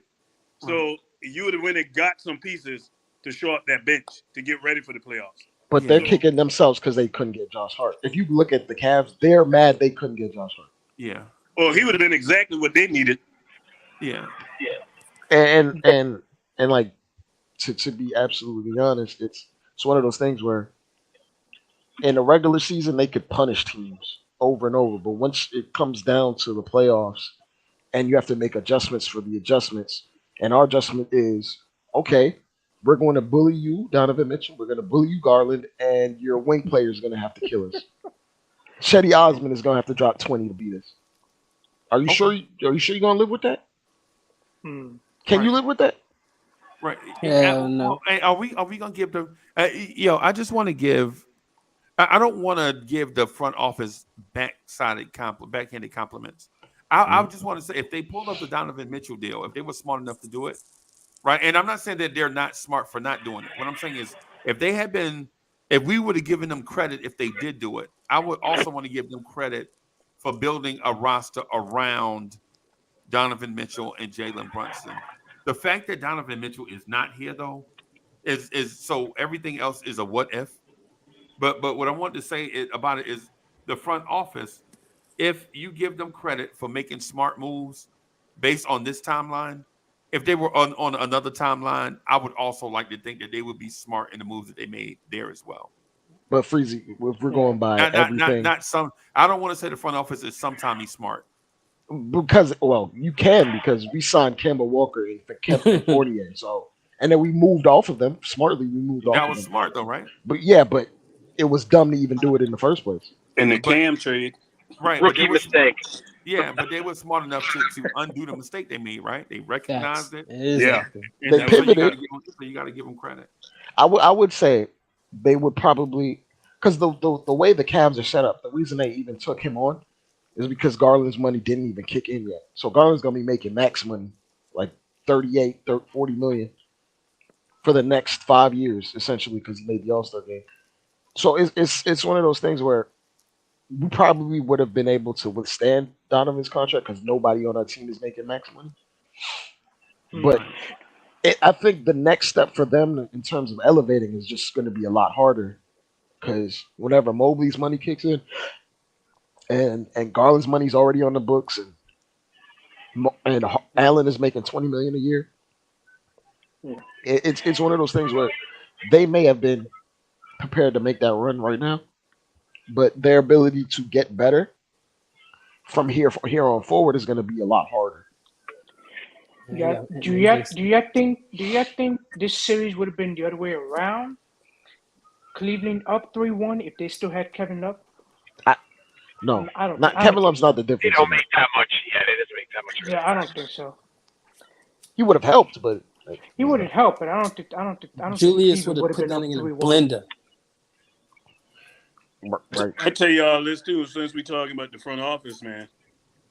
If the Knicks, I don't want to say if, when the Knicks close this game out tonight, you gotta look at Leon Rose for executive year. And another reason why too. Now this is when I will use if. If RJ Barrett continues to play like this during the playoffs, remember the trade that almost sent him up out of here to Chicago. Oh boy! If Levine? RJ continues to play the way he's playing, Freezy, that's another good move. Okay. Not making that trade. I think you know what I mean? Because right now you can see it because RJ had a lot to do with why we won the last 2 games. Because Julius was a no-show offensively, and we know the injury, right. withstanding. But RJ was the Robin to Jalen Brunson Batman. Yeah, right. Yeah. Okay. Let me read these super chats from Paris Ducker just real quick. I don't know if they showed on the screen or not. I'm just gonna read them again. So Paris Ducker says, Brunson came here to be a star, or he wouldn't have stayed. You said you read that one. Dallas. You read that one. I got it. Oh, my fault. Relax. Brunson came here to be a star, or he would have stayed in with Luka in Dallas. Brunson is premeditated, right? And the other is what problems down the road a star did come to save us. Brunson is a top 5 winner type star. And so I believe I did read both of them just really quick, but you know what I'm saying, just to go over them again. That's cool. That's our guy, Paris Duggar. We just want to make sure we show some love, man. Make sure, you know what I'm saying? Because if something happened and he missed it, just want to make sure that he knew that you know what I'm saying. But here's the thing about Ron. But here's the thing about what you said about the RJ thing. Mm-hmm. I think it's impossible to assume that if we did get Zach LaVine, that Zach LaVine wouldn't have had a similar impact to RJ Barrett or greater, just because we didn't do the deal. Yeah. Right. And listen, I'm not all for other team stars. Yeah. All I think about is the Knicks. I'm not defending Donovan Mitchell or Zach LaVine. What I do want to say is that I want to give credit to the front office. I hadn't been giving them credit over the years. Over the years, I've been bashing them. I call them inept. Right. So when they do something good, I at least want to give them credit for the things good that they've done. Absolutely, and that's why I said, you think about not just the RJ in that equation, because we was going to be giving up some of these same guys that would have winning that Donovan Mitchell trade. Right. You see what I'm saying? Right. So, and I think Donovan Mitchell's better than. I got to give them 100% kudos with this move, not to move none of these guys, man. Like Corey Lee said, man. You know what I mean? The fact that the chemistry keeping these guys together, man. I can't remember the last time the Knicks had this many homegrown players on the team. Good ones. And then the players they trade for or sign seemed like they would feel like they were drafted by the Knicks. Like Jalen Brunson feel like a guy that was drafted by the Knicks, even though we know he signed right out. He was destined to be the Knicks point guard. Even Randall. You don't feel like Hartenstein. somebody that we just signed. The way Randall played a game of basketball, man, Randall seemed like a Knick player. Ron, you know what you're describing, right? What's that? You are describing a word that starts with the letter C called culture. Like cats come at like the Knicks have established what you call a culture. Like certain guys are not going to fit into this culture, and so the Knicks don't bring them in, right? I'm sure that there are players that they can go out and get that would probably be more talented than RJ, but since they don't fit this culture, they're not here. You know what I'm saying? Absolutely. This culture that we're establishing, mostly through Tom Thibodeau, is sending a message to everybody around the NBA that the most important thing for this franchise is winning the right way. Right? Like they're not trying to throw together a bunch of veterans like the Nets did and hope they can make their way to the finals. Oh, you talking about the fake culture over there? Yeah, trying to buy a championship. And I tell you the thing I love about this team, Freezy. The thing I love is I'm straight up when I say this. I don't sense no jealousy for anybody on the team. Like when somebody scores, they're happy for them. Like when Deuce had that career night against Portland. Man, you saw how that bench, how everybody was acting toward. I don't feel no kind of hidden agendas. This team is together the most that I've seen. Right. Probably I say, man. Probably since Mike Woodson had the team, man. Right. Probably since Mike Woodson had us hitting on all cylinders. This the most fun I had watching the Knicks play. Right. Hey, remember when we were saying to trade D Rose to a contender? Right. D Rose is on a contender. Exactly, Wiz. Right. Let D Rose go to a contender. Oh, wait a minute. He just walked around the block and came home. And you know what I'm saying? Shout out to everybody that was against the tank. That's another thing. The Knicks ain't cheap. We didn't tank to try to get to where we at. Right. The Knicks won games where people say, "Oh, we should have lost so we could get this player, that player, that." Nah. You get rewarded for doing things the right way. And right now, the Knicks is doing things the right way. And that's why we still got a cupboard full of groceries that we can still use for years to come. Okay. Ron, like it's very rare in this current NBA to get difference makers that you just sign out of free agency. and we did it twice. It's You're right. very rare. You're right. All the difference makers get drafted and they get traded with their bird rights. Hey, guess what that's called, Dre? Development. What you did is you got two players that teams gave up on. Who the The two Lakers players? gave up on Randall. The Randall and Brunson, they came here in free agency. We didn't give up nothing but cash to get them. And the Mavericks gave up on Jalen Brunson. Because if they was all in on Jalen Brunson, they would have paid him the minute that man was eligible. Right, but they did him dirty from day one. Yeah, they were playing with his money. Yes, they was playing with that man bag. Yeah. If they came in with a respectable offer, he would still be a Maverick. Right. Still be in the corner waiting for Luka to pass him the ball with 3 seconds left on the shot clock. Right, and you know what? You know what, Ron? And the thing that people don't recognize is Dallas held Jalen Brunson on a minimum wage contract for 4 years. Wasn't he gonna get like 4 years, 60 million? Right, but even before that point though, usually with second round picks, you lock them into a 2-year deal or 1+1. Look at what the Knicks are doing with Trevor Keels. Look at what the Knicks did with Mitch. Look at what the Knicks. We locked Mitch into a 4-year. Actually, but it was a 2+. It was a 2+1+1 with Mitch. And then when it was time to pay Mitch, but it was a team option for Z. Like that, essentially, we were gonna pick it up regardless. Right, but Dre, the thing I'm getting at is when they signed Mitch into that deal, Mitch fired agent after agent after agent because it was a bad deal. Yeah, that's the thing that I'm getting at. Like, you don't usually lock a second round pick up in a 4-year deal because of the thing that Mitch went through. The Knicks held him in a 4-year deal, a 2+1+1. That's why he fired 6 different agents, because he was trying to get out of that deal. Remember? Yeah, we front loaded this deal to make it up to him. Yeah.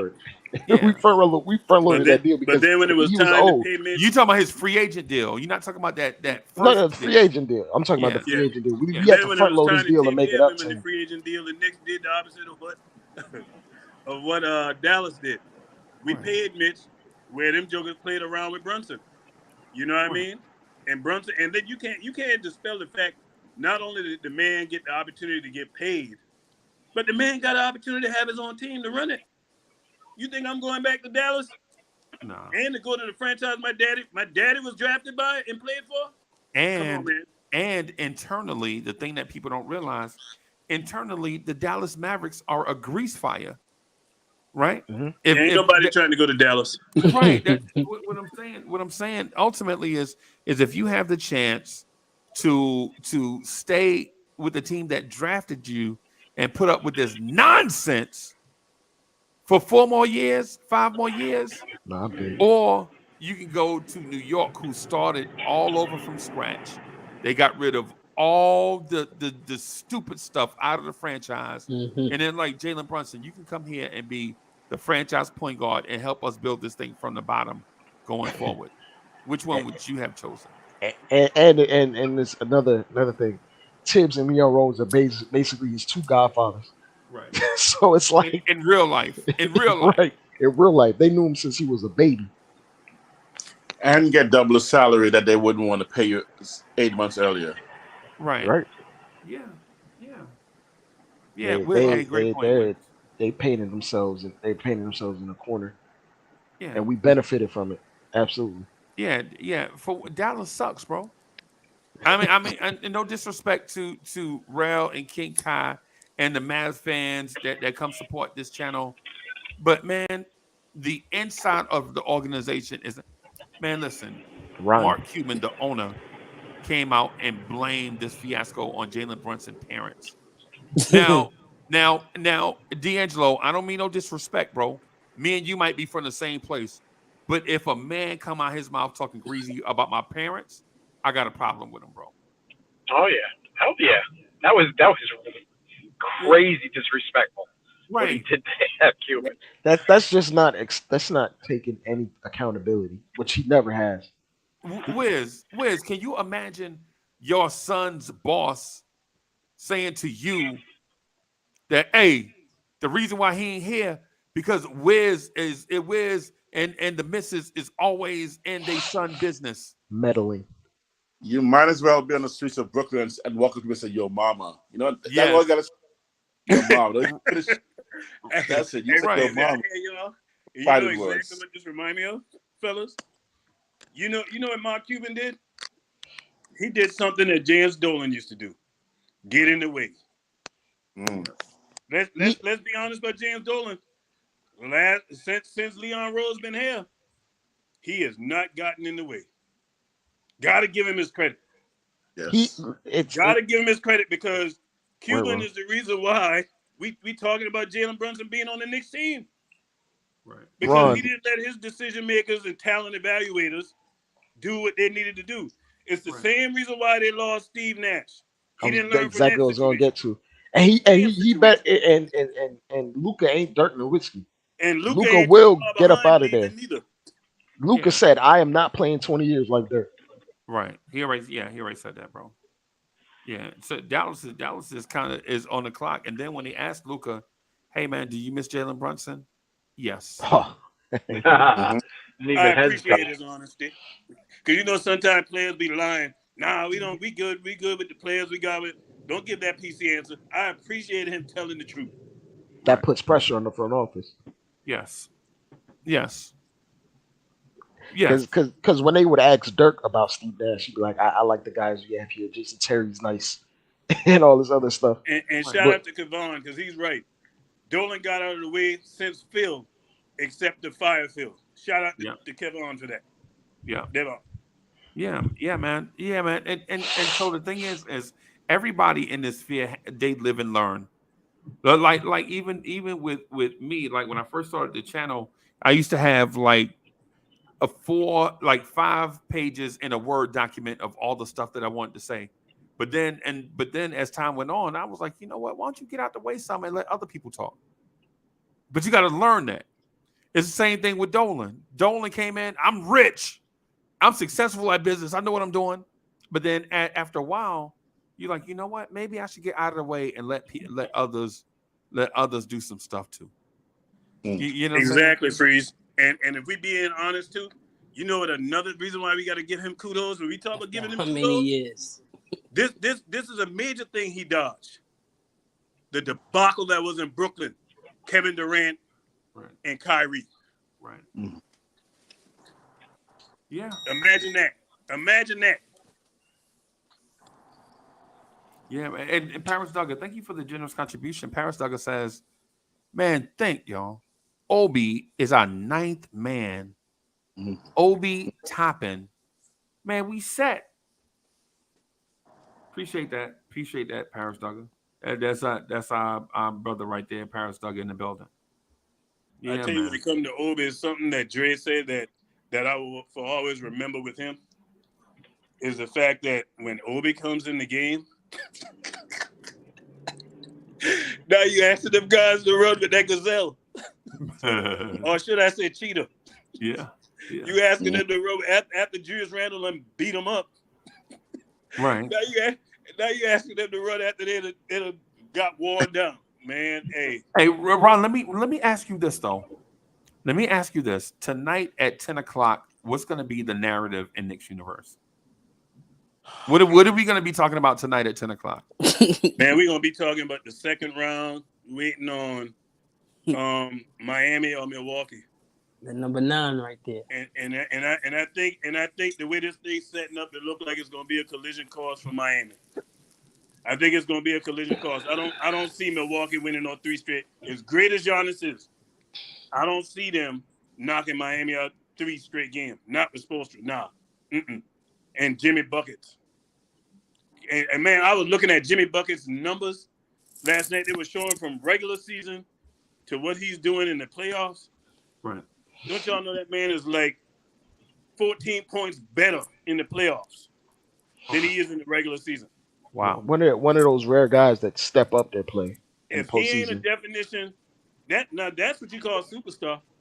But people don't like to put that on Jimmy, and I don't know why, because the guy played both sides of the ball. Why? If all these other guys we want to call superstars, I'm gonna give him his credit. Yeah, I got to call Jimmy a superstar. I got to, and let's remember, the man was close to going to a championship. Some of these guys that's getting superstar label ain't never even been to a conference finals, i.e. the guy we playing tonight, Donovan Mitchell. And he's not a two-way player. but he's a superstar, and Jimmy ain't man missed me with that. Right. Miss me with that. Jimmy Butler is a superstar. I'm gonna say tonight at 10 o'clock. Tonight at 10 o'clock, I think the Knicks fans are gonna recalibrate their expectations. And think about all the possibilities. Right? Think about all the possibilities. What if Julius Randle get healthy before round 2 start? What if Quentin Grimes gets healthy before round 2 starts? What if Jericho Sims gets healthy before round 2 starts? What if we get 4 or 5 days off where we can rest Brunson, where Brunson can take that tape off his hand? Because Brunson's thumb is still acting up now. You see, Brunson still has the tape on his hand. What happens when you go from a dominant defense in Cleveland? Now, what can Grimes, Hart, and Quickly do against a team that's not smothering defensively? I think that's what we're going to be talking about at 10 o'clock. What about you, Dre? When I say like when we recalibrate, it's going to be something that. So you're confident that we will recalibrate? This is something that I want to even mention. Like you talking about the physical part, guys healing up, the mental reset, the confidence, the relief of making it to the second round. That second surge of confidence. When you see that happen, we might get to the second round. Right, Randall might play bad this whole series. Right. That relief of just making it to the next round, and it's okay because I have guys along with me that can help me. Right. We might see a more confident iteration of all the guys on this team. Of all the guys, yep. Y'all know what's crazy? Even Grimes. Y'all know what's crazy? If the Knicks get to face Miami, the Knicks will have home court advantage in the playoffs. I want to play the team that plays Duncan Robinson 35 minutes a night. That's what I want to play. Right. Oh, he's barbecue chicken. Right. And Justin DW, thank you for the generous contribution. He says, why do people think the Heat will get us issues? They lost Hero and are still the number 8 seed. If we play Boston, we finish them. We finish them in and play Denver. Yeah. Yeah. Justin DW, exactly. That's what I'm alluding to. What I'm alluding to is right now you're right. Like there's a calibration, right? Like thinking about what we normally think about differently, right? So what I'm saying is tonight when we finish off the Cavs, I think when we finish off the Cavs, bro, we get to about the fourth quarter and the Cavs down by 17. I think the Cavs are going to start, probably try one more time, and then if that run is not there, I think you'll see the coronation, right? And Knicks fans started at the bottom. Now we here, right? Yeah, and you're head of captain too. Yeah. This is your captain speaking. Pack your bags, lock your seatbelts, prepare for takeoff to vacation. Right. Cancun. Matter of fact, the way they've been playing, I wouldn't send them to Cancun. I'll send them to the Dust Bowl out there in Las Vegas. Yeah, man. Yeah, man. And hey, Adam, just one quick, because I got to get out of here and work on some stuff. Thank you, everybody, for rocking with us. But just one thing, real quick for Adam. Adam, if Cleveland loses to the Knicks tonight, all I have is one thing to say to you. What's that? Eastern Conference Finals, baby! Woo! I'm riding with you, Freezer. I'm a shotgun with you, man. Eastern Conference Finals. There is a path. I love that energy, Freeze. In the words of Freeze, there is a path. There is a path. So Freeze, you doing the post-game show tonight? I want to do the watch along with y'all. Y'all want to do a watch along? Oh, we're gonna be watching the Bucks in Miami tonight. No, we're watching the Knicks tonight. Knicks, man. No, the game's gonna be over. But the game's gonna be over. There's overlap, but we gonna be so high talking about the Knicks. Wow, we're not worried about that. No. I'm saying I might not sleep tonight. No. While we're talking about the Knicks' performance and the Knicks win, we got to watch who's the Knicks' next opponent, which is It'll Milwaukee I'm not worried Miami about team. that. it'll We'll come worry up. about that when it comes. Facts. Hey, Miami play tonight, Freezy? Yep. Yeah, 9:30. I think that series over tonight too. Yeah, I said Yeah, it. and the only I think thing it's over tonight. The only thing I'll be concerned with, man, to be honest, is my whole heart and soul is invested in the Knicks beating the Cavs tonight and doing it in classy fashion.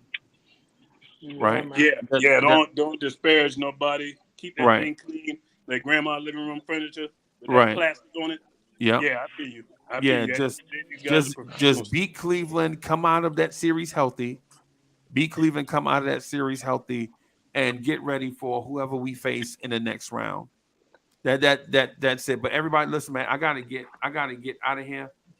Just real quick, Justin DW, man, thank you for the Jen's contribution and that statement, bro. That made my day right there, Justin DW. You know what I'm saying? You know what I'm saying? Basically, why people I just want to say one thing. Eastern Conference Finals, baby! Woo! Yes, sir. Hey, like and subscribe. Yeah, man. Hey, Freezy, I just want to say this: if Milwaukee wins tonight, and then win the next game after that, and the Knicks win tonight, the Knicks might be getting more days off than ever. Right. No, I feel you. I just want to do, and that could be a bad thing because too many days off. Oh my God. Too many days off might not be good for the Knicks. Come on, Downer, Adam, come on. Exactly. Don't worry about it. Don't worry about it. Hey, let's just worry about us winning tonight, and we'll worry about that. That's it. That's it. Game 5. All right, y'all. I'm out of here, man. Thank y'all for coming and boss. rocking with me, man. I really enjoyed y'all company, man. Y'all been great today, man. Later, man. I'm gonna get out of here.